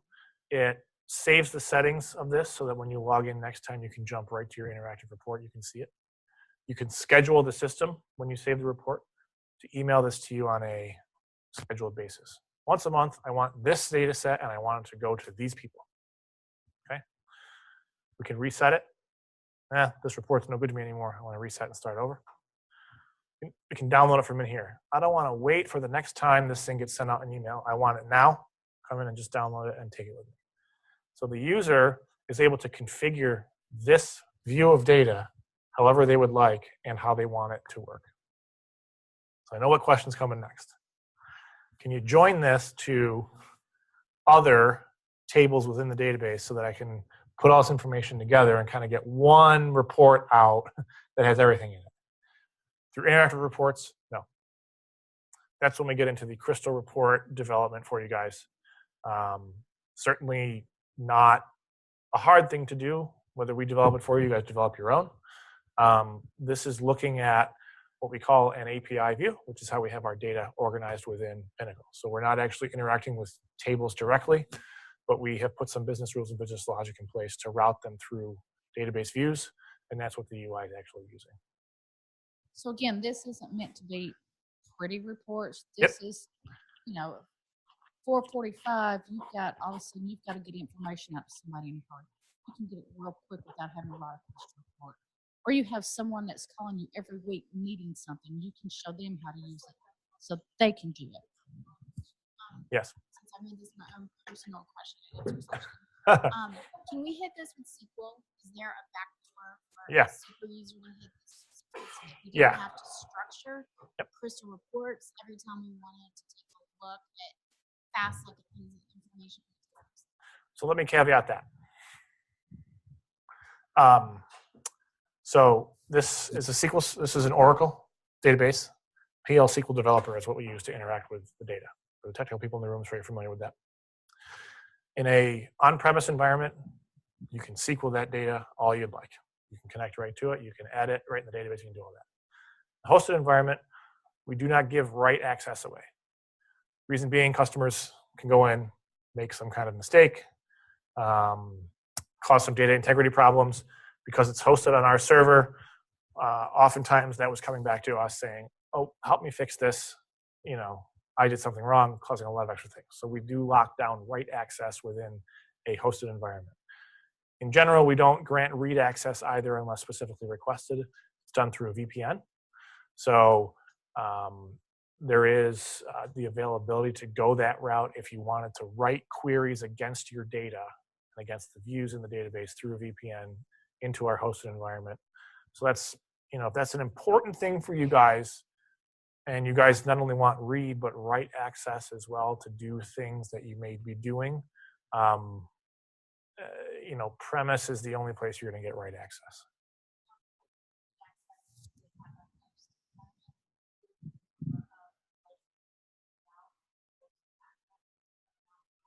It's usually done through a single VPN. Do you guys know? I mean, as long as you have the VPN credentials, you can get in.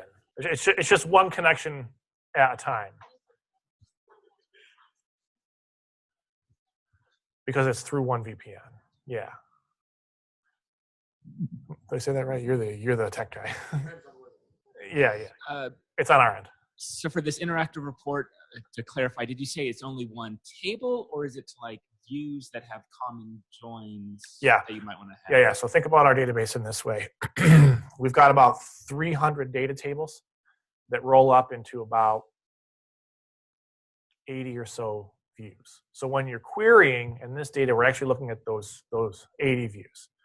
So the reason why we did that is because of the business logic that sits in between the table and the view. Yeah, like if you look up a piece of equipment, you probably want to know jack information on it. Correct. So it's like that would have both in that view. And there is a different view for that. I'm just looking at your straight service inventory right here as far as what it is. So there's about 80 different places that you could do this same functionality right here. You can't control what's here, but all the most used stuff is. Correct. This will give you everything, and then you have the ability to filter it down here in that view. If you really want to straight go and say, I want to join data from this view and this view, now we're getting into querying or crystal reports or something like that. Yeah. So this is, I think Dina said it great. This is a great investigative tool for you sitting at your desk just trying to pound out an answer. You know, you owe someone something soon. This is kind of the tool that folks are using that for.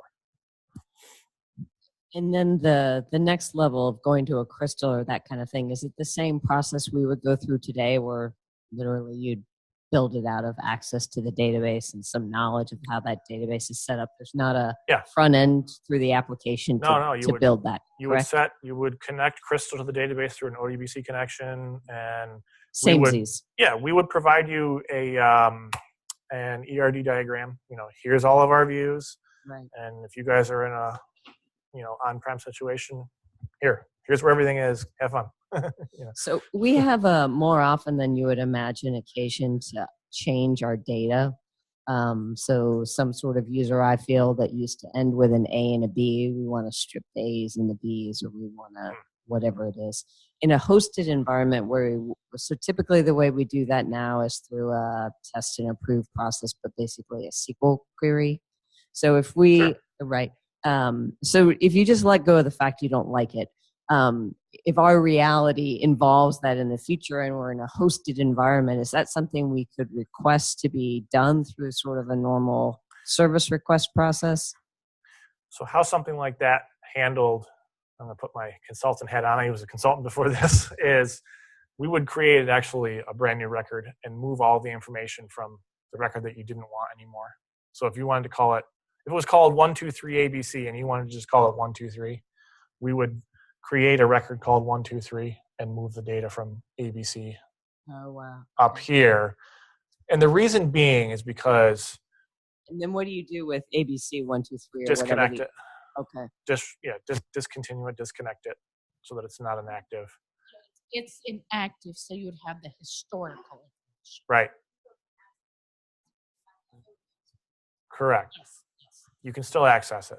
So we aren't literally moving we aren't removing information from one and putting it on. We're just copying the information from one, putting it on the other, discontinuing the old one, and resuming with the new one. And that was intentional built in the system, so you would record that into. Yeah. And it's and the process is to roll it over very simple. Use everything over. So that way you've got a good history. Yeah. If you think of it as a inverted triangle, everything is built off of that user eye or that service. So there's so many relationships that if you just went and changed the idea of this, there's so many places it has to propagate out to that it was just the risk for data integrity problems is very high. So if you try to do that through the services view, it would tell you, nope. If you hit a table directly, it would let you change it there, but that information would never propagate out to all the other tables where that information is held, and now you've got a big problem.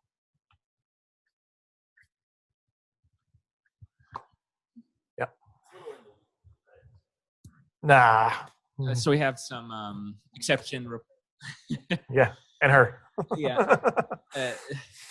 Some of these reports that we send are just looking for exceptions. And so Mysoft currently, if there's 0 results, which means everything's correct, nothing sends. So once a week, it tries to send this report. If there's 0 results, good, nothing sends. Do you happen to know if this is like that for either crystal reports or these interactive reports? Yeah, so what we actually do so that people don't think that there's a problem is we can actually pre-configure the system to say, if nothing returns, just send out a report that says no data this week. Yeah, no data set. So that people don't think, hey, I didn't get a report this week. Flood your help desk, flood someone's thing. They at least get something every week at the time they're supposed to get it, even if it has no data. It just says nothing.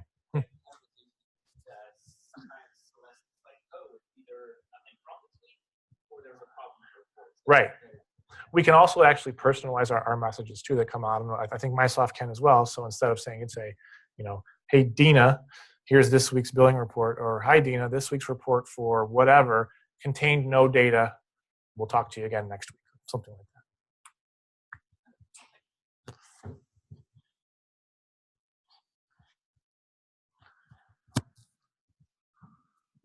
Did you guys already talk about report batches, delivery? Ask No. about that? No. So, kind of going back to samesies, trying to integrate from what we have to what we have in the future, right? It solicits a lot of our reports are created as report batches in Mysoft, and we deliver them. System automatically sends them every so often. Does Pinnacle have that ability to batch and send reports? Yep, same type of functionality. Yeah, you can set up, I want to send this every day at noon, or I want to send this every Thursday at 2:45. And format is different too. Some folks like to receive an actual PDF or an Excel spreadsheet. Others want a URL to say, go here and view your report. That can be set up based on the individual user preferences as well. So it's not at the report level, it's at the user level. Send a PDF to these folks, send a URL to these folks, but they're all getting the same report. Sure.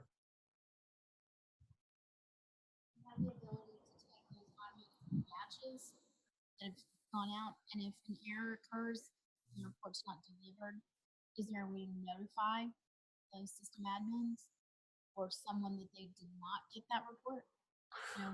So if an error occurs, So there's process logs within Mysoft. Yep. Is there a way we could go back in there and search that to see what the error message or the type of error? Yep, I'd be able to tell you if it got rejected at your guys' mail server back to the software. If the problem happens somewhere between the mail server and the end user, we don't. I would think more about if the report didn't run. So if Yes. didn't Oh yeah. Oh yeah. Yeah. Yeah. like the report didn't run, Yep. and or the possibility that it's not delivered. Yes. Would I get a notification that that's back? Yes. Yes. If there was an error on a report, not only is it always available in the log to see, but the system can be configured. Anytime you see a level 2 error or a level 1 error or something, notify this person, this group of people, so that you guys are, it's so reactive, but it's not 2 days reactive. It's immediately reactive. Yeah.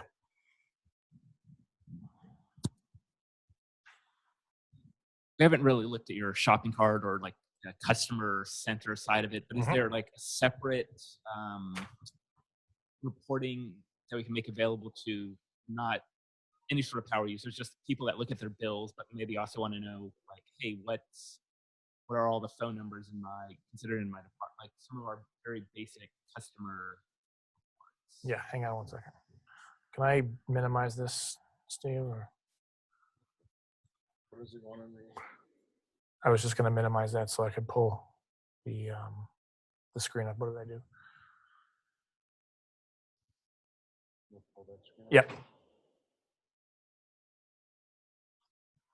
Yeah, perfect. Thank you.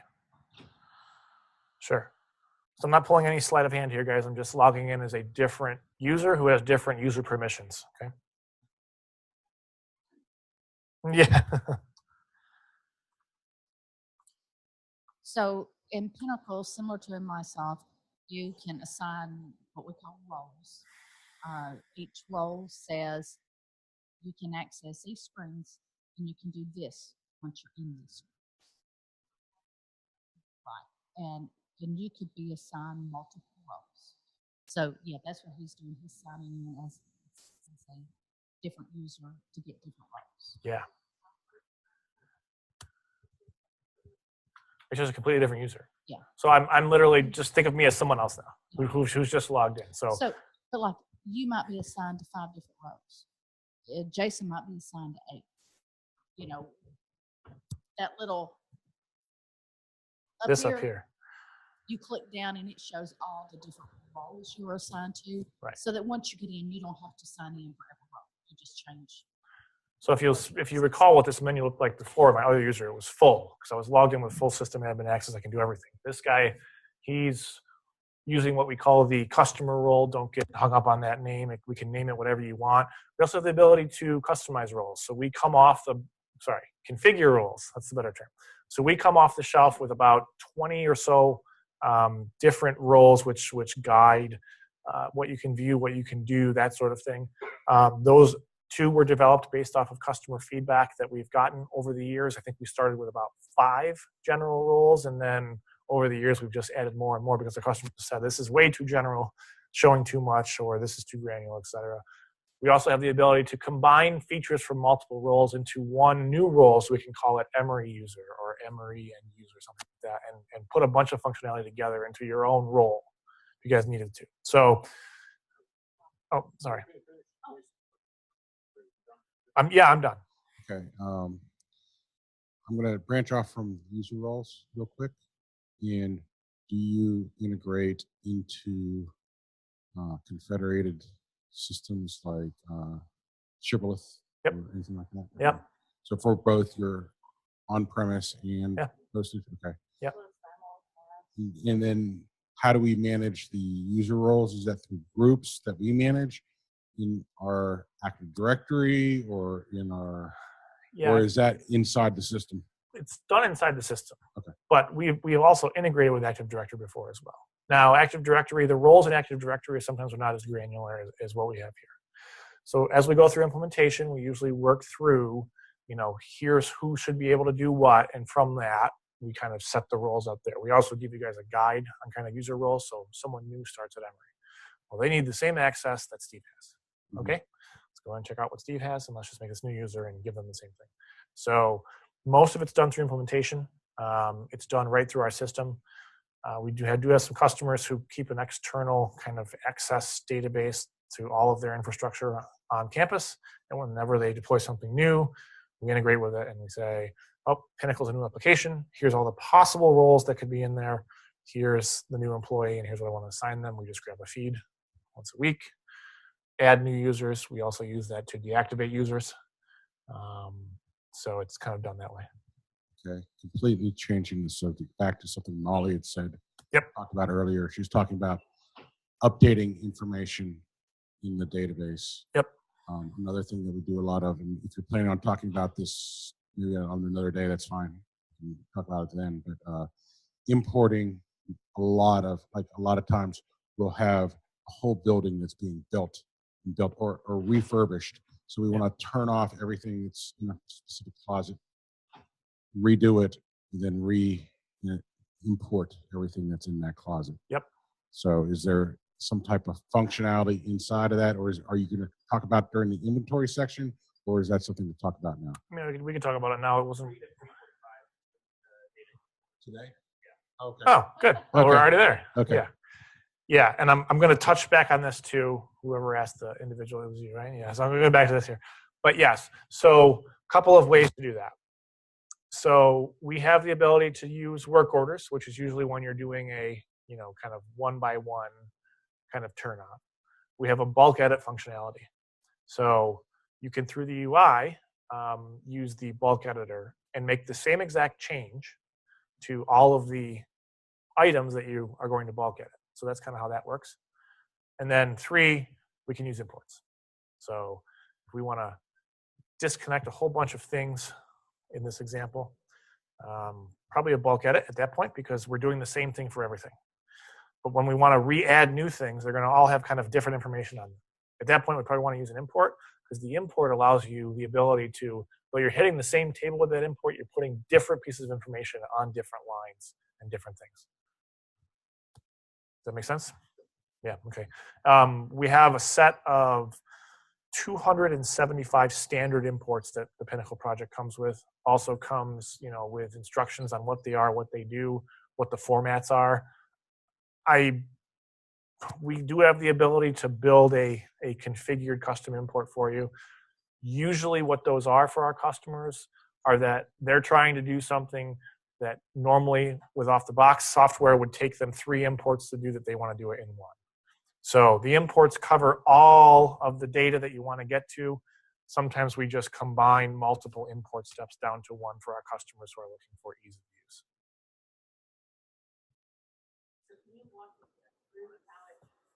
Walk through this or walk through an import? Yeah, but just before you leave as a customer, can you show like the reports? Yeah. Here? Yeah.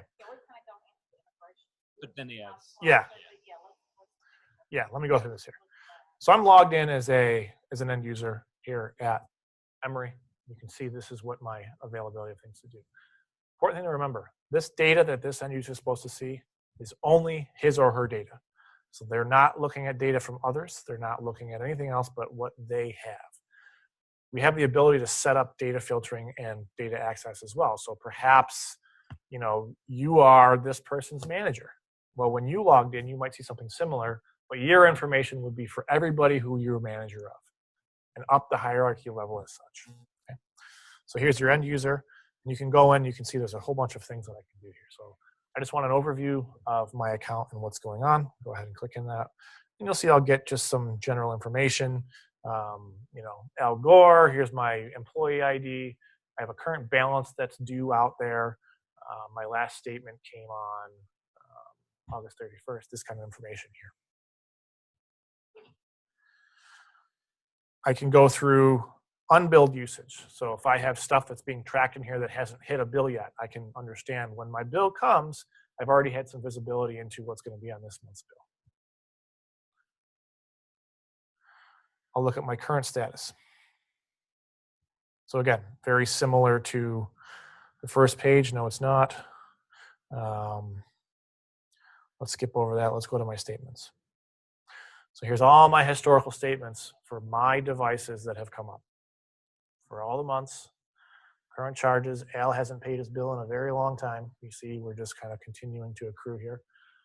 With the ability in the system too to notify when past due balances get to certain points, with the ability to suspend service from an informational tracking point, of course, and do all kinds of things there. Don't know if that's an issue for you guys there. If I'm interested in perhaps this past month's bill, I can always drill in and I can get the breakdown of the bill, and I can drill in even further and get the breakdown of just what's going on my bill itself. Here it is. I'm not going to hit that because it's going to generate a PDF. It might take a little bit of time to generate here. If they wanted to download the information, or they can receive a reminder to say, hey, log in, or they can always kind of come here. Let's see. Again, the bill doesn't have to look this way. This is just this crystal report. It can look however you want it to, but this is just the idea of a very simple, what the invoice number is, what it is, and what they would get each month. You can look however you want it to. In fact, what he's trying to build, Molly kind of what you were saying earlier about wanting to drill down. If I click on those, I can drill down and see the details. If they had usage charges, it would go all the way down to seeing every single cost. Right. So, here's all his user eyes that he owns here. If he wants information on those, you can always drill into each. And I'll get into this when we get into service inventory, I believe, tomorrow. But you see we're tracking all kinds of different things. I'll expand all of those tomorrow when I get in there. But this is what the user with the off-the-shelf role is able to do in the system. Again, if this is too much for them, if you want them to have more or less, we can always configure that for you. They have a view into the incidents that they've reported, the work orders that they've submitted, and they can drill into all of these and get information on what's going on. If we write a crystal report, can we give them access to a crystal report on this page? Drop it on this page. We would probably email the crystal report to them. We don't really put links to crystal reports on pages unless you guys house your crystal reports on a separate server somewhere. For our shopping cart, we have, I think it's just 2 reports, like show me all devices in this department or something like that. But it's just when anyone in the that has access to the shopping cart signs in, they're available to them.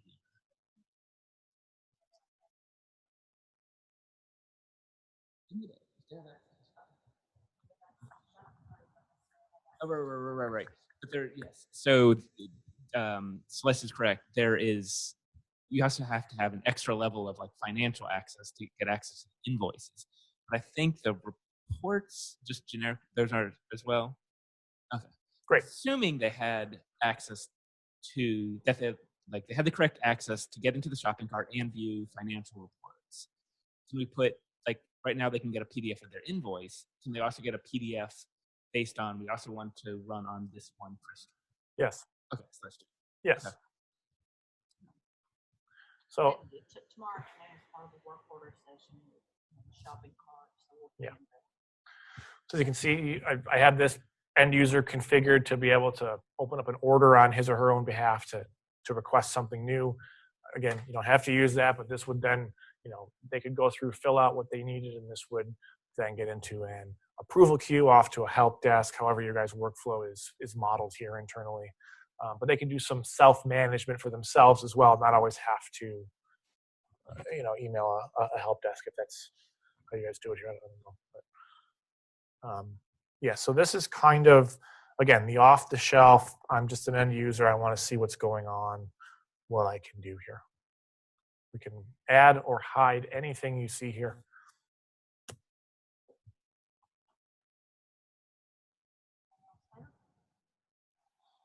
Okay, so then in the session we're supposed to be in now, the integration, the integrating with ServiceNow, PeopleSoft, and HR, and then 911. Okay. We talk about HR, PeopleSoft, ServiceNow, and then we're going to get 911.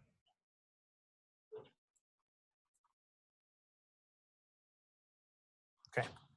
HR. What are you guys using HR data for today in Mysoft? I guess we get it through a Emory shared, like a shared data middle step, but it's essentially for very basic department info and name, stuff like that. And that drives access. Sets up new users for access. And then with roles as well, or just general open access? Just the very basic level of roles. Okay. And anything beyond like shopping cart access, we handle just through ticket. Yep. And then at the end of the month, we send it to the financial system, just a flat file of all the charges. That's more basically just send it to Celeste. Okay, so that's HR and then financial system. So let me just start with HR. Yeah, I don't think we send anything to HR. We just. Yep. So or HR is sharing information with you either through an SFTP server or what's the shared data? Okay. Yeah, sure. Sure. Okay. So very common thing that we see as well. We kind of talk you through. There's not a great demo about how data is shared with HR, so let me just kind of talk through it. So we usually do something very similar. So we get HR data, maybe an Active Directory dump or whatever you guys use here, to manage the users within the system here. So I assume the entire Emory campus is not going to need access to Pinnacle, do they? Students, everything? Not students, but I think student employees. So basically all employees. Okay. Is there a designation within your guys' HR system that someone is an employee so they would know how to parse out? Yeah, we can do that. Yeah. Okay. So we've done this on a couple of ways. I've implemented it a few different ways. And I'm going to tell you the easiest way that I've seen it. If every employee or student employee needs access, and your guys' HR system is the master record of when new employees start or when employees get terminated, what we generally do is we'll start with a list of users who have access to Pinnacle on your guys' campus. And this is whether it's SSO or whether it's standard authentication, doesn't matter. And then on some kind of periodic basis, whether it's weekly, monthly, I'm not sure how often you guys want to keep it in, we just take a new feed from your HR that says either employee active, employee terminated. I'm not sure if you guys keep employees that are no longer here. Do you guys do that? Are they kept in the system with a different status, or are they just gone? Okay. So at that case, we can just key off of the status that comes off of that HR file. So we would work with the HR team, tell them what's everything that's available, and work with them to say, well, we only need 4 things off of this. So can you send us a file with this 4 pieces of information? We then exchange it with Pinnacle, load it in, and based on that, employee terminated, whatever the status is, we can activate and deactivate users within the system. Okay.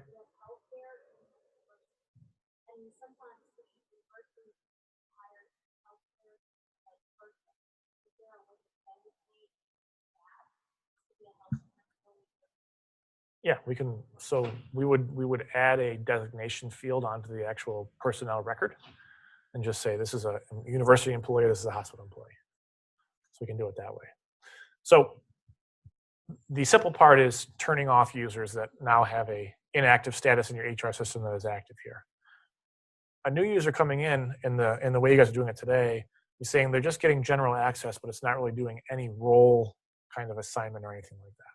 So I've seen this done a couple ways too. For customers who want to kind of handle the roles separately, any new user that gets created, we can default them to a role of change me or needs to be assigned or something like that so that you guys know, hey, a new user got created. I'm getting some kind of report that's showing me all these new users that has to be set up with the roles that they need in Pinnacle.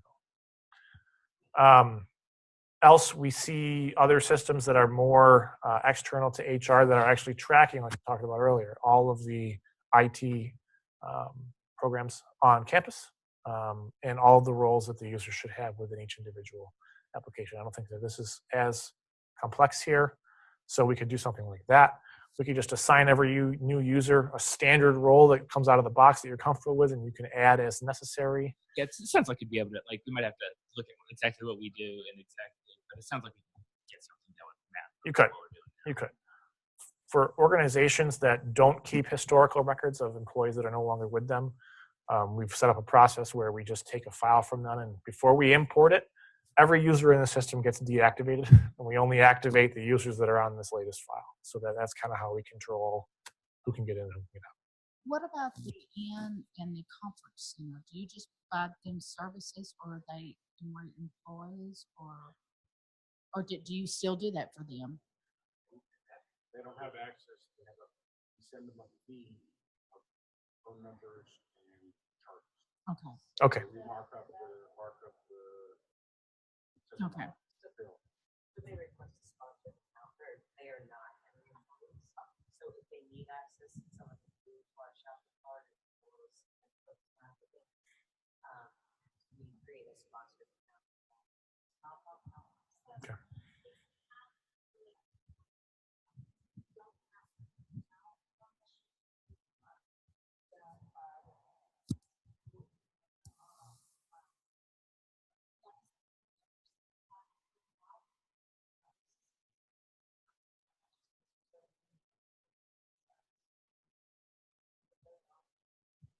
We can.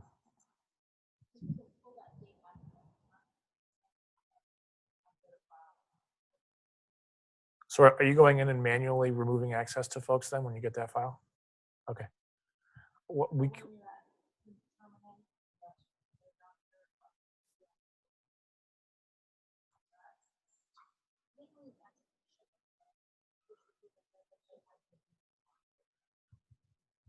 They don't use shibboleth now. Okay. We tried to do it, but it wouldn't work.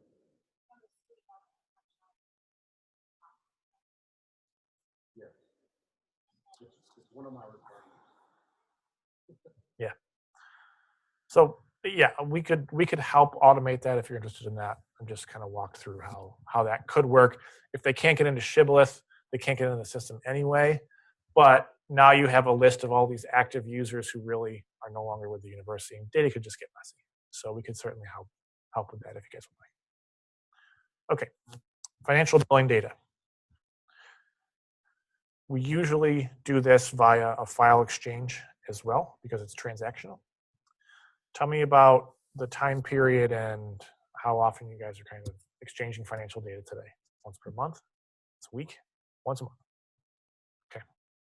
And that is for the previous month of incurred charges, the month before that? Oh, actually, I should say there's two ways. There's two ways that we do it. One is the majority of everything, which is to our Mysoft system. Yep. That's once a month. But then we are sending every 5 minutes to the hotel conference center any bills, any charges that they have for phone calls.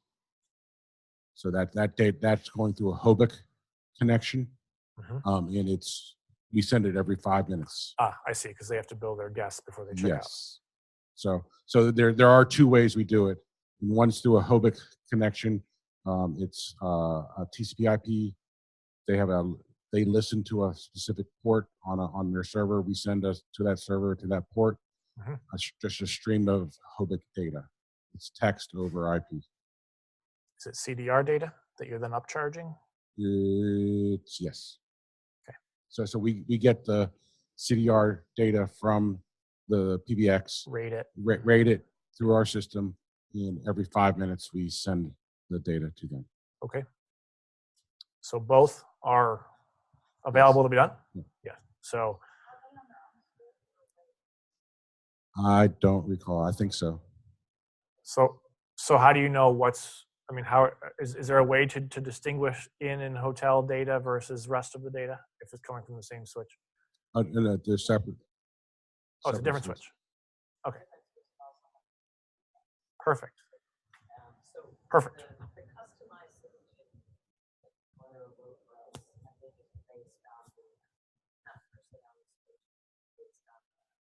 Okay. No longer has to be customized. So we can write rating routines. We can deal with multiple switches to set up a switch site. So however we needed to distinguish, this data set is part of this every 5 minute. Now, does that data get excluded from the general month-end billing then? Because it's already billed separately, or does that get included in the full month-end billing that you guys run? I believe it's separate. Do you know? Yeah. Okay. If they have it international. So. Okay. Well, no, but the hotels they bill for local calls. Okay. They bill their customers. So I would think of what the Hobic that you built for the conference center as a service we provide. Okay, fair enough. That they use for billing. Okay. But our billing Yep. is all wrapped into Yep. So when you guys run your month-end process, the hotel data as well as everything else has to be included in one file, and then you guys will handle the billing of. Right. So we Gotcha. we have a pervasive script that runs. Yep. That pulls every 5 minutes. Yep. And then it sends it to a custom application that I wrote to their TCP/IP port. So it just pulls that flat text data and sends a TCP/IP to their listening port. Gotcha. And then it goes into their system and they bill. Gotcha. Does that technology have to stay in place the way that it is today? I don't think so, but we're open to options. So do you have a way of sending HOBIC data over TCP/IP? It is a standard. Let's take that back. I've never heard this one before. So Okay. let me. I have a documentation on it. Okay. Yeah. This.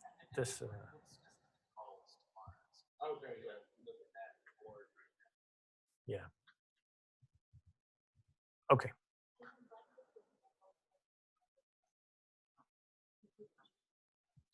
Okay. The utility that I wrote just takes a flat text file and sends it over. So we could potentially continue, but I'd rather not use something that I wrote. Yep. Going forward, because no one else knows it. Okay. Yes. So they aren't costing it. It's just it sends over cost it. It sends over what they told us they want to bill for that call. Okay. You mean they're paying nothing for local calls, but I'm paying for it as a guest at the hotel? Yeah, right. I think it's like $3 a minute. Yeah, that's right. I'll just make my call 2 minutes before I check out, so I don't show up on the next 5 minutes. Yeah. Okay.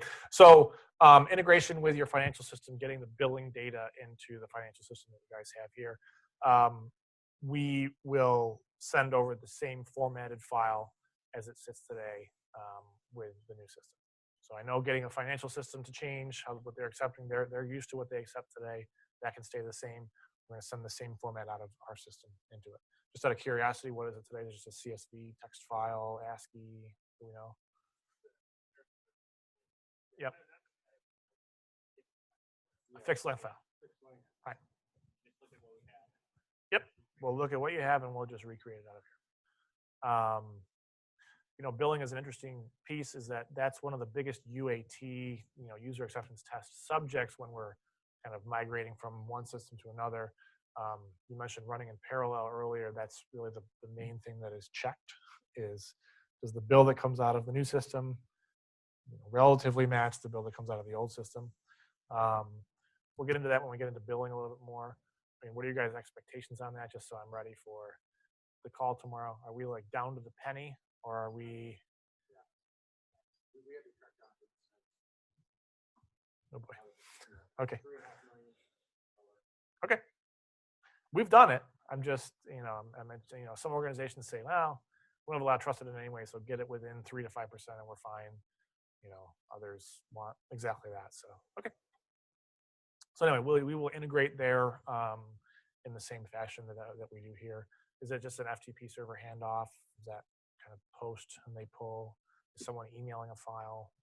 The FTP and they monitor that and pull. Same thing. Okay. ServiceNow we talked a little bit about earlier. I'll just touch on it again. We usually do that through standard API. We do have the ability to also file exchange as well there. API makes sense in that format and that type of relationship. We have standard APIs that are posted that we've developed. ServiceNow also has them. What we would need for something like that, we have ServiceNow staff who knows our end of it. We would need someone who understands the ServiceNow within Emory and knows your guys' side of it to get the two systems talking to each other. That's kind of what the exercise looks like there, field mapping, that sort of thing. But we have many users who are interested in the same thing. ServiceNow is their front end, campus-wide. Every order starts and ends in ServiceNow. We're just kind of in the middle capturing everything we need to capture along the way. And your inventory, your orders, your billing all gets updated as such without anybody having to log into Pinnacle if they want to manage their orders. Can you expand on that a little more? Like, sure. If somebody wants to order a phone, and this might be, we have to think about how we want to process it as well, but if somebody wants to order a phone, I know some areas would love to just have everything stay in ServiceNow, but how does the money side of it kind of happen if it's approval and or Yep. I don't know, just identifying this is how much it costs up front, this is how much it's reoccurring. Yep. How, if it was through ServiceNow, how is that? So something to think about, because I know we're going to talk about work orders tomorrow. So this is going to be a big kind of delimiter. Are we going to use ServiceNow or another tool to integrate, or are we going to use the Pinnacle front end to manage? Which is, I think, if you guys don't know today, that's fine. Yeah, let's see what you got, and then we'll see. Right, But that's fine. So let me tell you about how that works. So the actual telecom or communications catalog lives in Pinnacle. That's where all of the pricing, all of the available service, all of the available inventory, that kind of thing comes from. So when you initiate an order from ServiceNow, it picks up the pricing, it picks up the availability, it picks up all of that from the catalog that you have built within Pinnacle. So if you're ordering an iPhone 8 for someone on the wireless side, or let's use a wireline phone, some Nortel desktop, as soon as you put the model and what you're trying to do of that within ServiceNow, it knows when the order gets created in Pinnacle, oh, they're trying to order a Nortel, here's the cost, here's the one-time charge, here's all of this, so that it keeps in sync with billing. We'll feed that back to ServiceNow if that's the front end that the user uses. Now they know from the update that we've just pushed back, hey, I requested this, here's what's going to get incurred on my cost center based on the request I have. Okay, so you have to set the API up so that it can do that. Correct. We can also manage approvals here or in ServiceNow. It doesn't matter. So have you had other customers that have just had to make something in ServiceNow, develop like a shopping cart essentially in ServiceNow? Most of our customers do all of their communications management through our database and use ServiceNow as the front end only. So, end user, IT help desk, we're pushing back the information that your team needs to complete an order, but all of your inventory and everything in here is getting updated as such. And we're setting all the pricing in here. We're doing all the task routing in here. So we tell ServiceNow, person one is done with their task. If this is a multi-step order, now notify person two it's their task. So we can push it all back. All we essentially need from ServiceNow is the initial request in with a couple of key, identifiers of what's trying to be done. And then based on those identifiers, we dip into our catalog and our offering and manage it that way. So could the GL approval come from either place? Is that what you're also saying? So Either, yeah. That could be maintained in Pinnacle and pushed back to ServiceNow for to that, be approved, for that or order it could type, be yeah. built out in ServiceNow, approved, and the data come across. Either. Randy's got a. What's SideQuest company? No, it is SideQuest, and Emory Express is our name for it. Have you had integrations with SideQuest before? It's like a purchasing system. Mm-hmm. I don't recall the name SideQuest, but here's my answer to that whenever I get any system have you integrated with. If they have APIs, we can do it. It's just a matter of their expert who knows that side of it, talking to our experts who know our side and getting them. So API integration is just kind of a standard industry thing. Randy's an expert? Hardly. I just wanted to give you some advice just from other experiences with ServiceNow. Where I've seen customers really not be disappointed with us, but more in general, is the price tag for rebuilding what we do in ServiceNow gets very pricey. So it's usually a better idea to use its base functionality and then continue to lever the tool. That seems to be the balance of how to get the most bang for your buck, give your end user the most common experience, but leverage the back end power of it. So just offering that, having seen a number of these, things get bounced around at the end of the day. You knew I'd have a question. Of course. I can tell on your face. How would you compare your shopping cart to Mysoft shopping cart? I know we're kind of ahead of the course, but we're talking about the ServiceNow to the Pinnacle shopping cart. How close does it come to being able to build out like we've been able to do with Mysoft? The shopping cart is nothing like Mysoft shopping cart. As with Blue Daniels, you can customize greatly. So I would need to see something. The standard Mysoft shopping cart is very close, but I know that she's done a lot, so I hesitate to say that. It's just okay. And I was just curious, but it sounds like your house is flat. Yeah. Similar. Yeah. And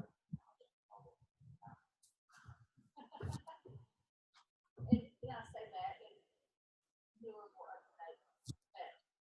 Right, right. But I mean, it's flat. Yeah, that's what I exactly wanted to hear. That it's new and Yeah, after I said it's like, I have a unique case. We're using Mysoft today to order PMs for our division. I'm running on this. Someone can order a Windows server or a Linux server, and then besides having to punch out that, there's some subcategories, how much memory, how much storage. So it's more dynamic and not necessarily more options. Yeah. Build the cost as we go. Yeah. So I'm hoping if you're to do something on your shopping cart that's much more dynamic. Right now, what we have today, and I don't know if that's just a limitation in the product, is very ugly because they have base server memory storage as kind of different line items in Mysoft. You get prompted for a screen for everything that you select. It's just ugly. So have a much. I know we're gonna go into shopping carts tomorrow. Yeah. Let me pull something up here real quick though to show you there. Go ahead, Dina, while I'm getting this up.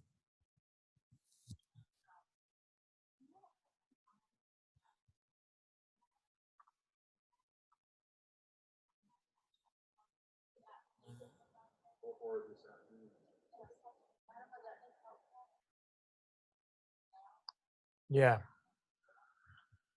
Yeah.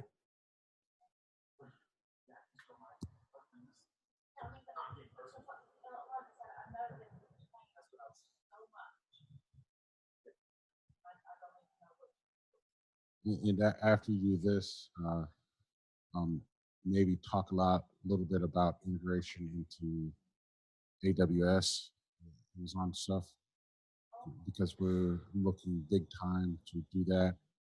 We had some automated processes already in place to automatically build stuff out.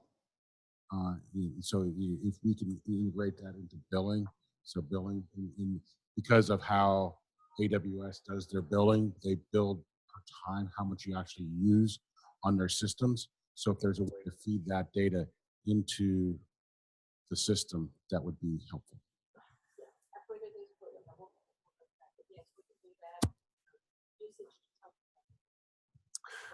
So I just want to give you a visual example of kind of what a catalog could look like. Again, this is just a demo system here.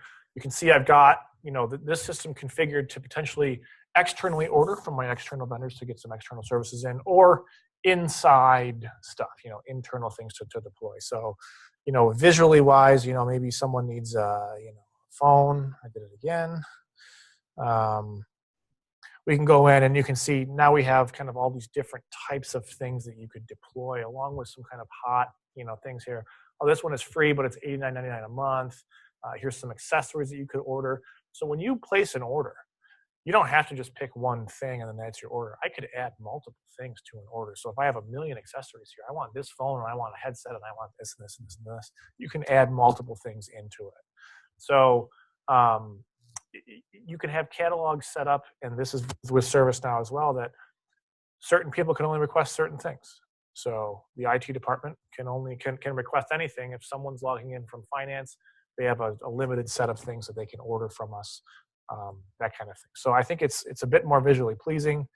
Let's go ahead and go in here. So when the order is being placed, again, this is the type of information that gets fed back up to ServiceNow, so the user knows who's ordering it. Hey, this is going to be a $149 charge when this gets delivered, and $950 a month. Are you sure you want to do this? So we're kind of notifying them along the way here.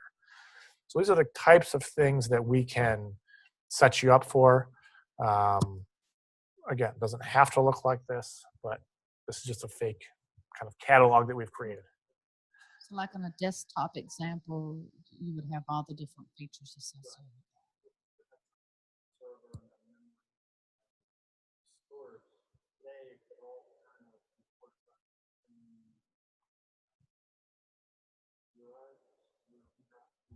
Hmm.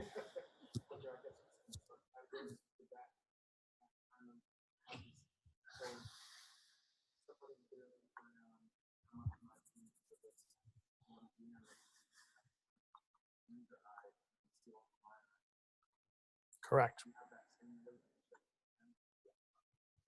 Mhm. Yeah. So kind of here's your personal computing example here. I'm kind of going to a different system. You know, with this particular customer is managing laptops, desktops. This is kind of how you would deploy that sort of thing. And then within it, if you wanted to have a sub catalog to add options to it, that would just increase the price that ties in here. You could sort of do that.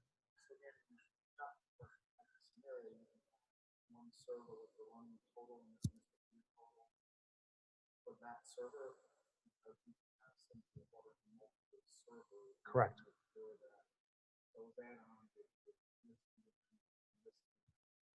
So if they had 3 servers on an order, it would lay it out each one. Those would relate back to the server. Correct. Correct. I mean, all the VMs and different devices out there are all asset tagged. So that's kind of how we tie what's belonging to each. So this asset tag is here, and this has 20 things. This asset tag device has 10, and that's how the billing is kind of managed. So we're actually at the end of our time. So let's get into the 911 in a second there. Yep. So I can show you a little bit about 911 in here. So 911 is really, oh, go ahead. So you're sending your 911 data through Intrado, is that correct? Yes.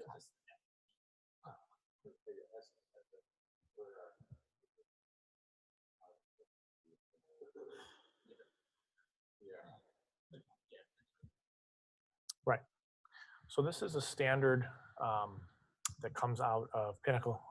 We call it a NINA feed or NINA record. It hooks into a PSAP somewhere, right? So we don't really configure this or change this because it's just an industry standard. Interestingly, I think had a customer recently that wanted to change it, and we had to go through a whole legal thing with it about, no, we're not doing it because we didn't want to take on the liability if something happens, right? So it's based on locations. I'm not sure to what detail you guys track locations here at Emory. Pinnacle tracks building, floor, room, jack. You can have multiple services on the same jack as well. So that's kind of the hierarchy of locations there. If you don't want to call them that, if you don't want to use all of them, you don't have to. What do you guys use here? Building room, building floor, building? So yeah, so it's interesting. You're talking about something that wasn't E911. I'm like, that's exactly what we do.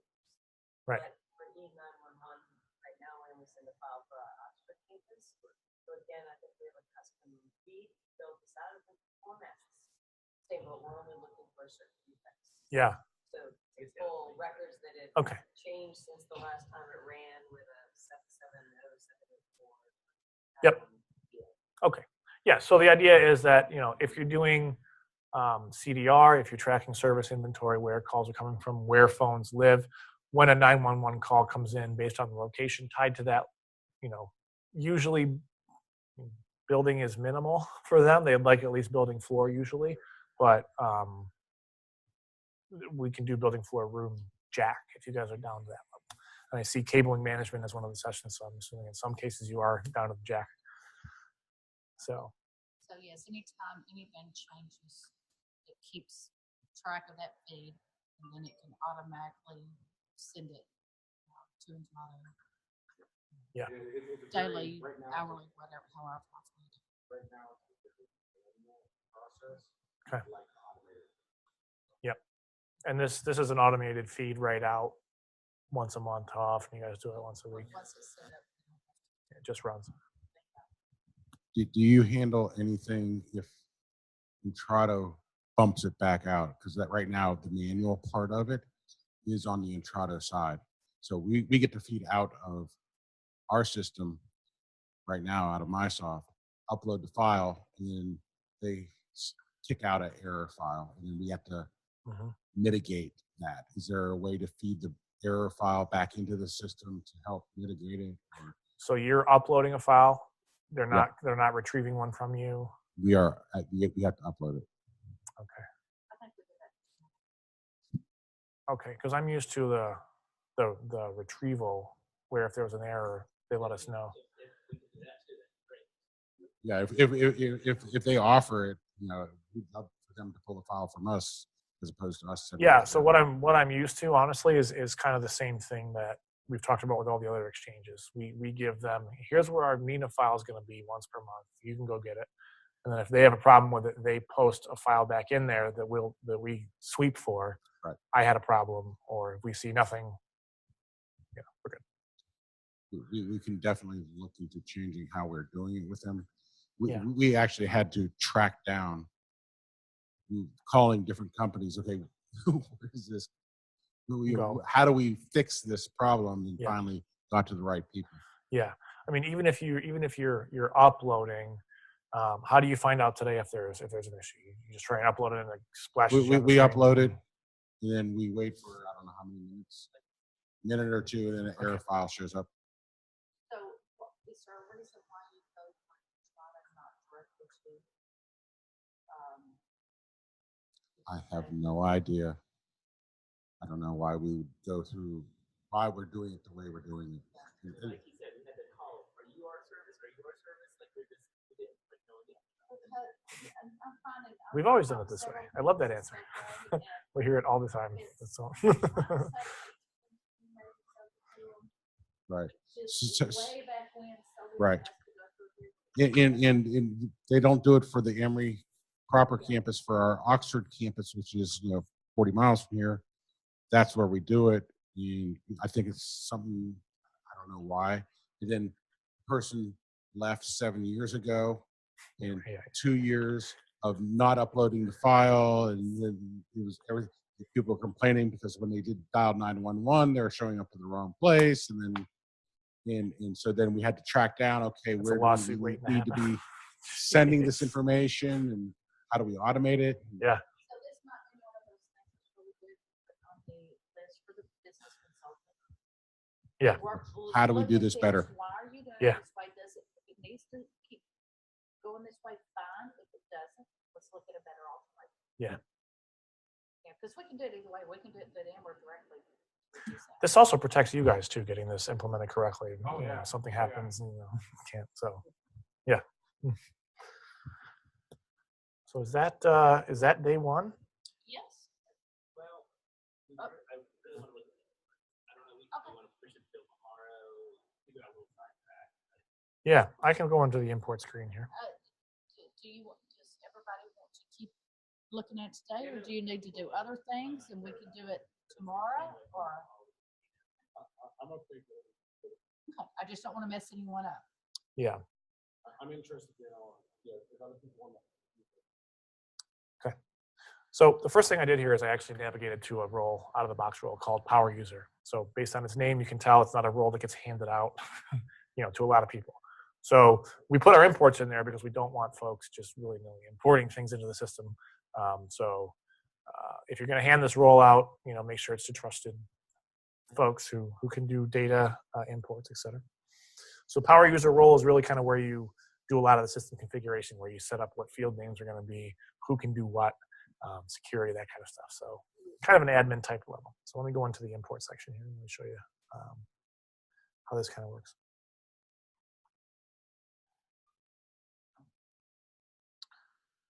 So I'm going to walk through this backwards, okay? Because that's the way to do it.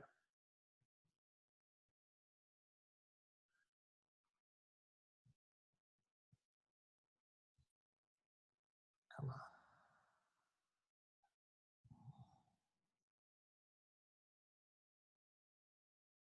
And I'll just open up one of these.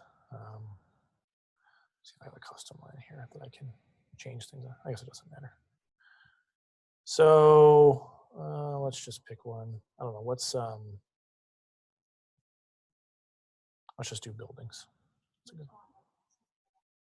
Yeah, I see that actually. I don't know who made that. Let me just look at that. So what's an import type profile, right? So this is essentially, what am I doing? I'm gonna be importing buildings here. This is an out-of-the-box import that kind of comes with the system, so you wouldn't have to create this. But you see some things here and what it will allow it to do. So what is it? Well, here's kind of what it does. What schema of the database is it in? What view? You'll see this will mean more to you when I give the ERD diagram if you guys wanted to go forward. What's it allowed to do? So we can create our imports to do one of three things: insert, update, or insert and update. You guys understand what those three things mean? Okay, good. And then the update key, building code. So what does that mean? This is the primary key on this invoice. This is what we identify on this import. This is what we identify all the buildings by. This has to be unique. So it can either be an internal database set building code, if you guys don't want to set one yourself, or if you guys have your own building codes, which are numbers, you can use them as well. If building name is all that's important to you, the building code just gets set automatically by the database, starting at 1 and counting its way up. Okay?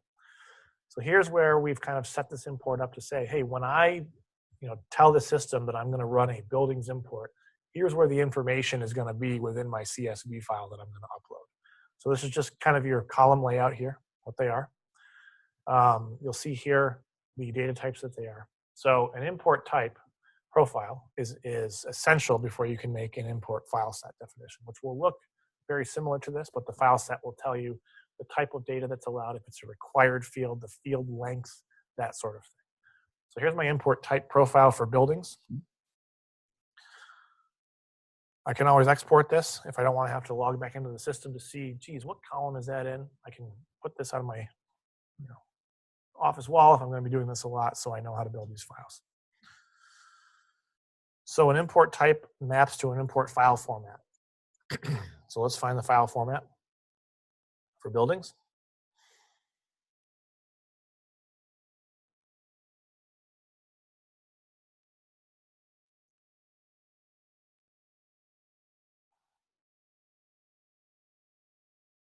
Sorry guys, I don't know why this part of the system is being so late and it's been performing well. There we go.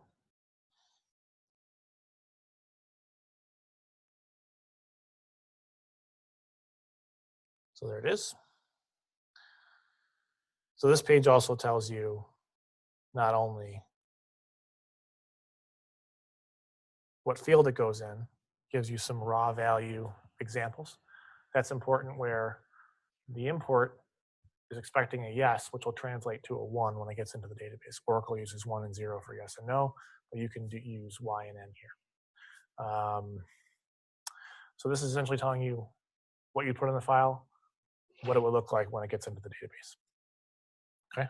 This where it kind of shows like how to find like error checking, not only error if longer than 2 characters, but what if error if it's numerical? Yeah. So that's where it was set. I mean, it's set here, so a string. So it's thinking of a 2-character string here. That's fine. A string can be alpha or numeric, but here it's saying number. So it's telling me rounded to 6 digits, but it would also error out if you tried to put alpha characters in a number field. And so that's the easy check. The other check is what if it needs to check against a database field? Like it's this type of equipment, you have to use one of these item types or something like that. Yeah, so now we're getting into more of the configured import rules there. So, if I were to say one thing about Pinnacle that I don't like, it's the error messaging that we give when imports error out. So things like this, very easy to code for, we understand.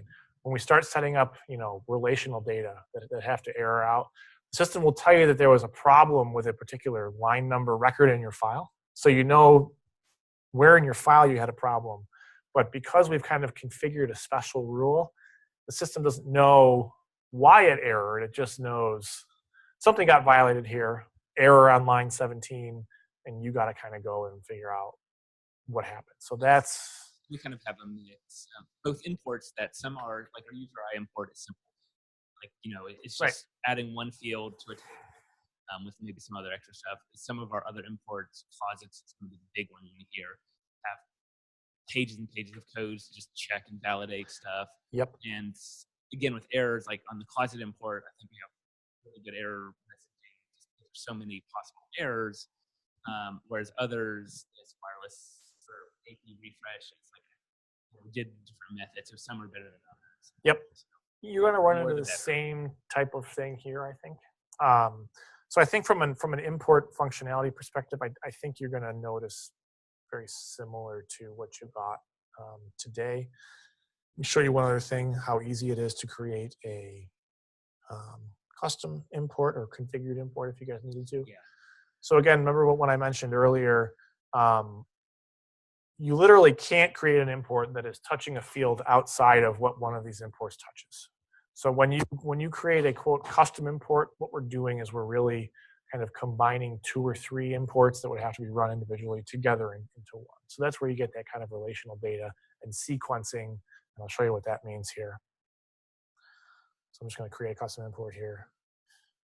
And if you want to, the big one we use, closets, is basically equipment and jacks and locations, kind of like all in one. So if you want to use that as okay. for example.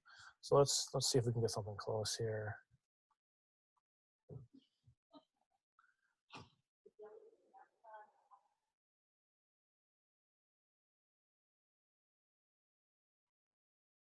All right, so it's a custom import type. So in this case, we're doing multiple, right? Because we're not really hitting an individual view or an individual area. We're going to really combine multiple into one. So that's what we select here. Right? So we'll do multiple. Okay, what do we want? Do we want a heterogeneous file, different formats? That's really complicated. I do not recommend trying to do that. Homogeneous is literally usually what we see. We can do delimited or fixed width depending on what you want. Do we have any white space fields? Do we want to trim them? That sort of thing. You can set your field delimiter. You can set a minimum or maximum field count if you want.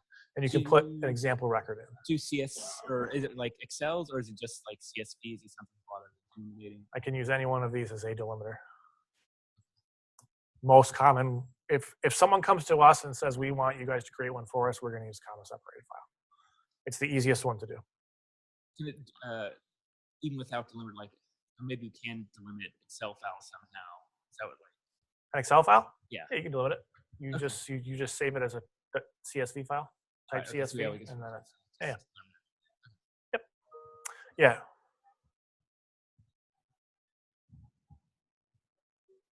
Yes, that just it's one save in Excel. But so the XLSX format, if you want to try to import that, the system would read that as just one giant field, and everything would error, and it would say, I don't know what you have here.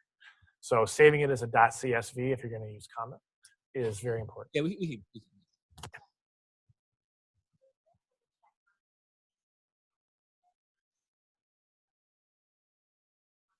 Orphan spaces. Yeah. So if you saw the option here, and I'm saving this, I'm going to create it, but I have this trim white space fields here. So a white space field is exactly that, an orphan field, a blank space in there that you don't notice when you're looking at the file. It can trim from both the front and the back if you'd like. It's a character that doesn't show. Correct. So if you imported that without one of these options set, it would show as like a little question mark inside of a diamond within our database. That's to show you there's a space here. Here's the character that we use in Oracle to represent that. And that would show up on your data as well. So we always suggest just trim leading and trailing spaces so that you don't run into.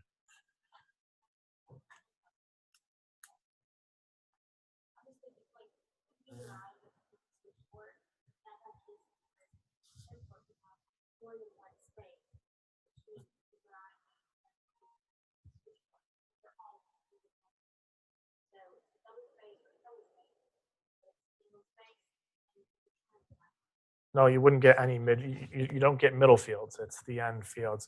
But if you save that as a comma separated file, would that then become 2 different fields?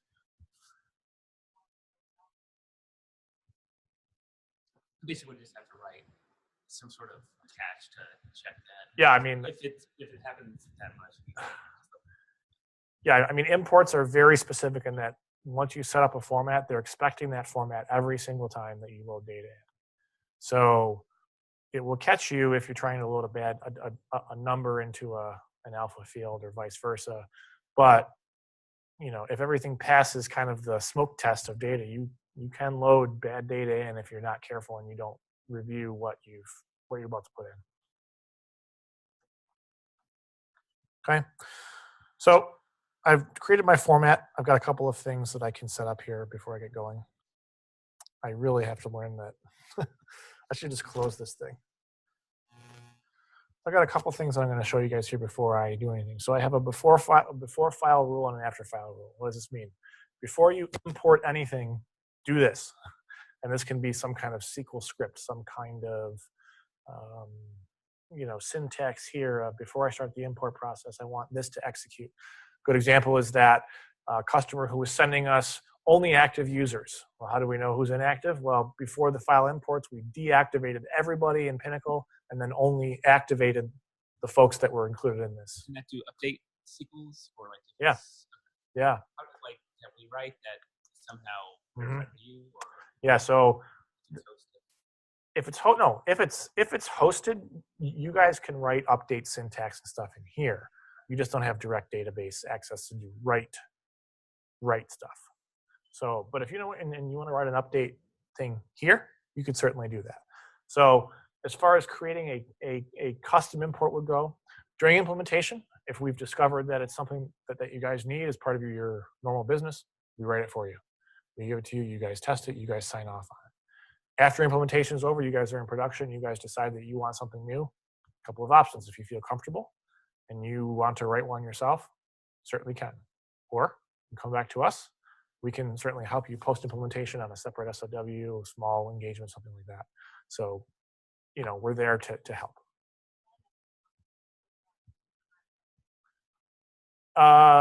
Discretion, I'm going to yield to Randy on that. Did you hear the question, Randy?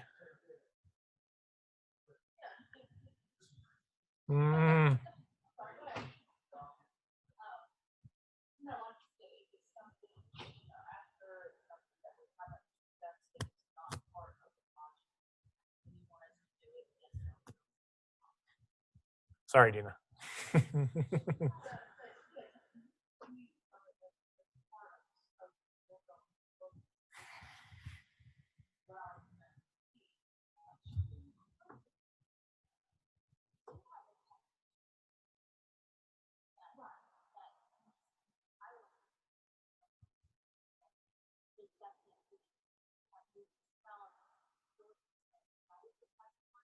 But I guess if it's on premise, like if we're doing it, we can do updates. If you guys are. So no. So the before file rule or after file rule or saved SQL, which I'll show you tomorrow, that's open for you guys to write what you would like to write. Whether that's a select, whether it's an update, whether it's what will stop you here is if you write an update statement that violates a business logic rule within our database logic. Correct. So it will stop you if you did that here. Doesn't mean that you can't utilize the software to write it. We will not just give you straight PL SQL developer access to the database to go in and write things like that. So if it passes all the business logic, you can write it here. I just wanted to capture that.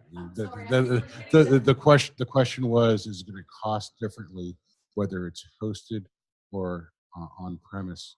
The answer was it's not where it's hosted, it's who does the work. So if Emory does the work, it's a lot less expensive than if Calero does the work, or less expensive or cost effective or whatever. So yeah, if Emory does it, there's no additional charge. Your license allows you to do anything like that. So we're not going to bill you anything extra for it. Okay, what else? Good. I'm just sitting because my legs hurt. So it sounds like, so the before and after file rules make sense. And then like for a specific field, if we want to check it, can we run SQL and then if it based on the result of the SQL, enter this field differently? Yes. Okay. That would be a before file, pre-parse type expression that we run. Or like on line by line. So run through and check every single line. Yeah, so we use pervasive now, and it's Yep. like every user we check if it's is it attached on the active billing record or something like that. Mm-hmm. And then if it is, throw an error. If it's not, do this. Yep. So you can also stick parsing rules in this section here. So not only am I parsing it by this, but I can also write a select statement maybe before you import this. Select from, make sure there's a relationship, whatever you'd like there. It's going to cost you some system performance to do it that way, but you can Theoretically, it's like a one-time. Yep. Yep.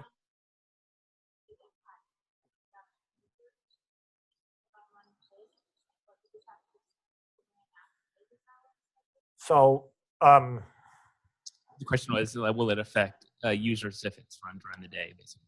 Yep. So the answer is yes, but only in the circumstances. We load, 10, 20 gigabyte files of invoices for customers. Does that have a noticeable slowdown for the end users? Sometimes maybe slightly. For 100 or 200 or 5,000 even line file, it will be not even noticeable. For imports, right now, since they are done in pervasive, we don't really open them up to everyone. Is this something that we could give Molly access to, and she just uploads a CSV file? Once it's set up, she can just upload it and then say test run it and get the error message. Yeah, so we always have a run in test mode only, and if I were going to import one, I would show you that. Let me see if I can find one where it says, but yes, we do have a run in read only mode basically, which does exactly that. It throws out the errors. It doesn't commit anything to your database, but it tells you, hey, line 17, you got to do this. On line 50, you got a problem here. So you're running it through the logic without actually importing anything. Is it just like a simple upload an Excel to the internet type interface? Yeah, let me see if I can. This. Here's a load file. Let me see if I can do it. Yeah, it's as simple as this. So you load it. You pick the import that you're going to run. So if you had created closets or buildings like we looked at earlier, in this case, I'm going to run account system selection. And here's where you could say, I'm pulling it off of a server from somewhere. Nope, it's local on my desktop. Where is it on your desktop? Browse for your file. Sorry, I didn't mean to open up whatever this is. Where's, cancel at the bottom. Yeah, there's. Sorry, guys, I'm not a Mac guy.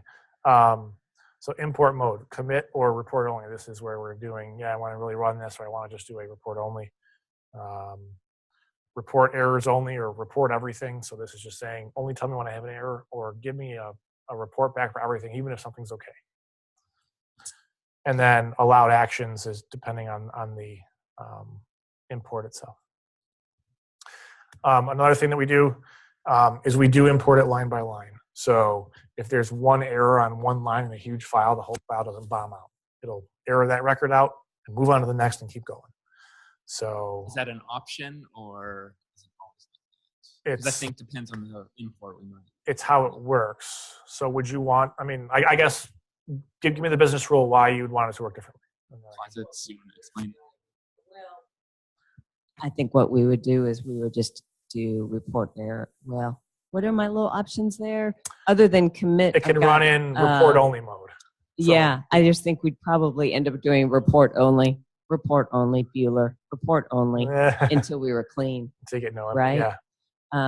That's and the reason is when we do closets, it takes a group of potentially hundreds of ports, and in one action, import action deactivates all the ones we want and restarts all the ones. And right now we don't do pieces and parts of that because we want it all to be clean. And there's some concern about going back and picking up the items that errored out. Yeah. if you let all the other ones in, and it also updates all the matching between slot and port and jack. Okay. And so if I only update some of that match and not all of it, then I've got potentially worse mismatch. So let me qualify my statement before. It's not just going to ignore one field in this line. It'll throw the whole line out. So if you have a closet with 50 ports on the same line, it'll throw the whole line out, not load 49 of them and error out one of them. Right. That's still But if I not- have, right, that's the problem. Okay. Right, because if I have 50 items and you take 45, there's a piece of me that goes, hell yeah, I got 45 good records in there. We wouldn't. Oh, okay. But- okay. I got right? 50 lines But this the, way. right. But Okay. the 5 that are bad are harder to fix. Understand. And some people, not me, other hypothetical people would be less motivated to go back and fix the 5. Yeah. And so we are an all or nothing shop Yeah, here. Fair enough. 90%. Down to the penny. Yeah, right. All 50 records. Yeah, Yeah. Right. I would just keep doing report until it came back clean. Yeah. I think is the way we would manage it. On this screen here, can you potentially, as part of the import, ask for data here and then have it be used in the import?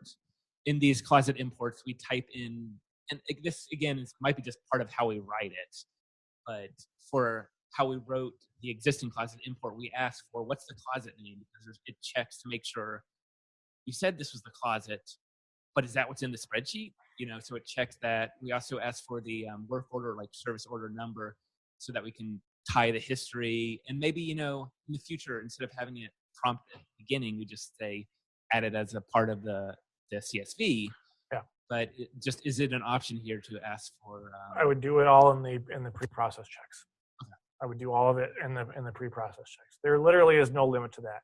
You can do all kinds of analyzations on that file before it inserts anything.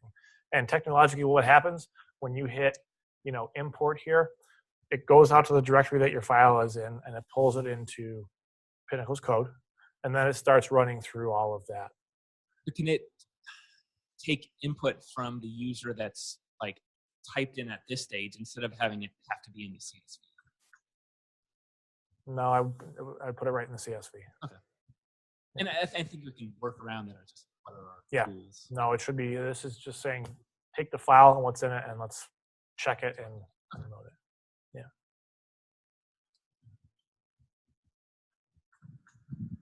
So for this import, does it associate who did the update for that line, for everything that's in there? So Yeah. I can see that Jason did this import, but I did this other import. Yeah. So it keeps all of the history here of who imported it. Demo user did all of this, but you can see who imported it, when it was imported, the state. So processed means complete, no errors. Loaded means we loaded something, but you have something to address with it.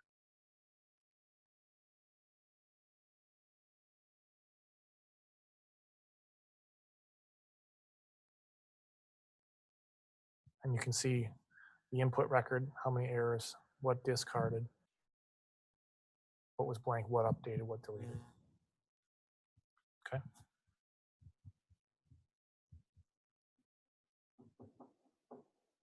Sorry guys, I didn't realize another potential customer's name was in there. Do you have anything to say to wrap up? For the day, no. I mean, I think this is exactly the kind of session that we want to have tomorrow too. Yeah. Yeah, Dina and I don't come in here with a pre-programmed script that, you know, we kind of run through and want you guys to adhere to. I really enjoy the discussion around this and all of the questions. It really is helpful to help us guide what we're going to talk about. Oh, she's got another one.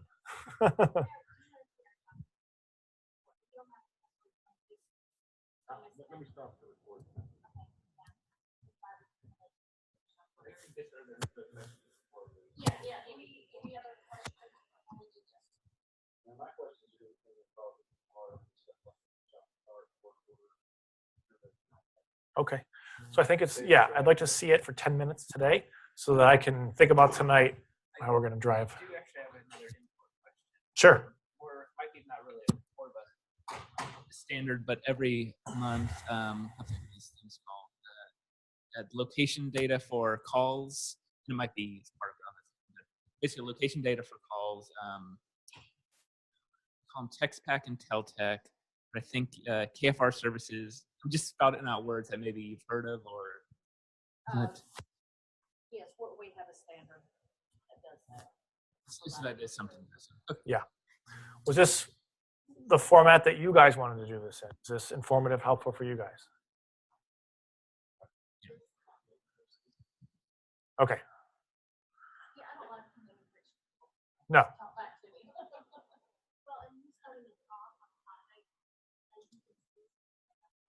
That's okay. That's okay. Yeah.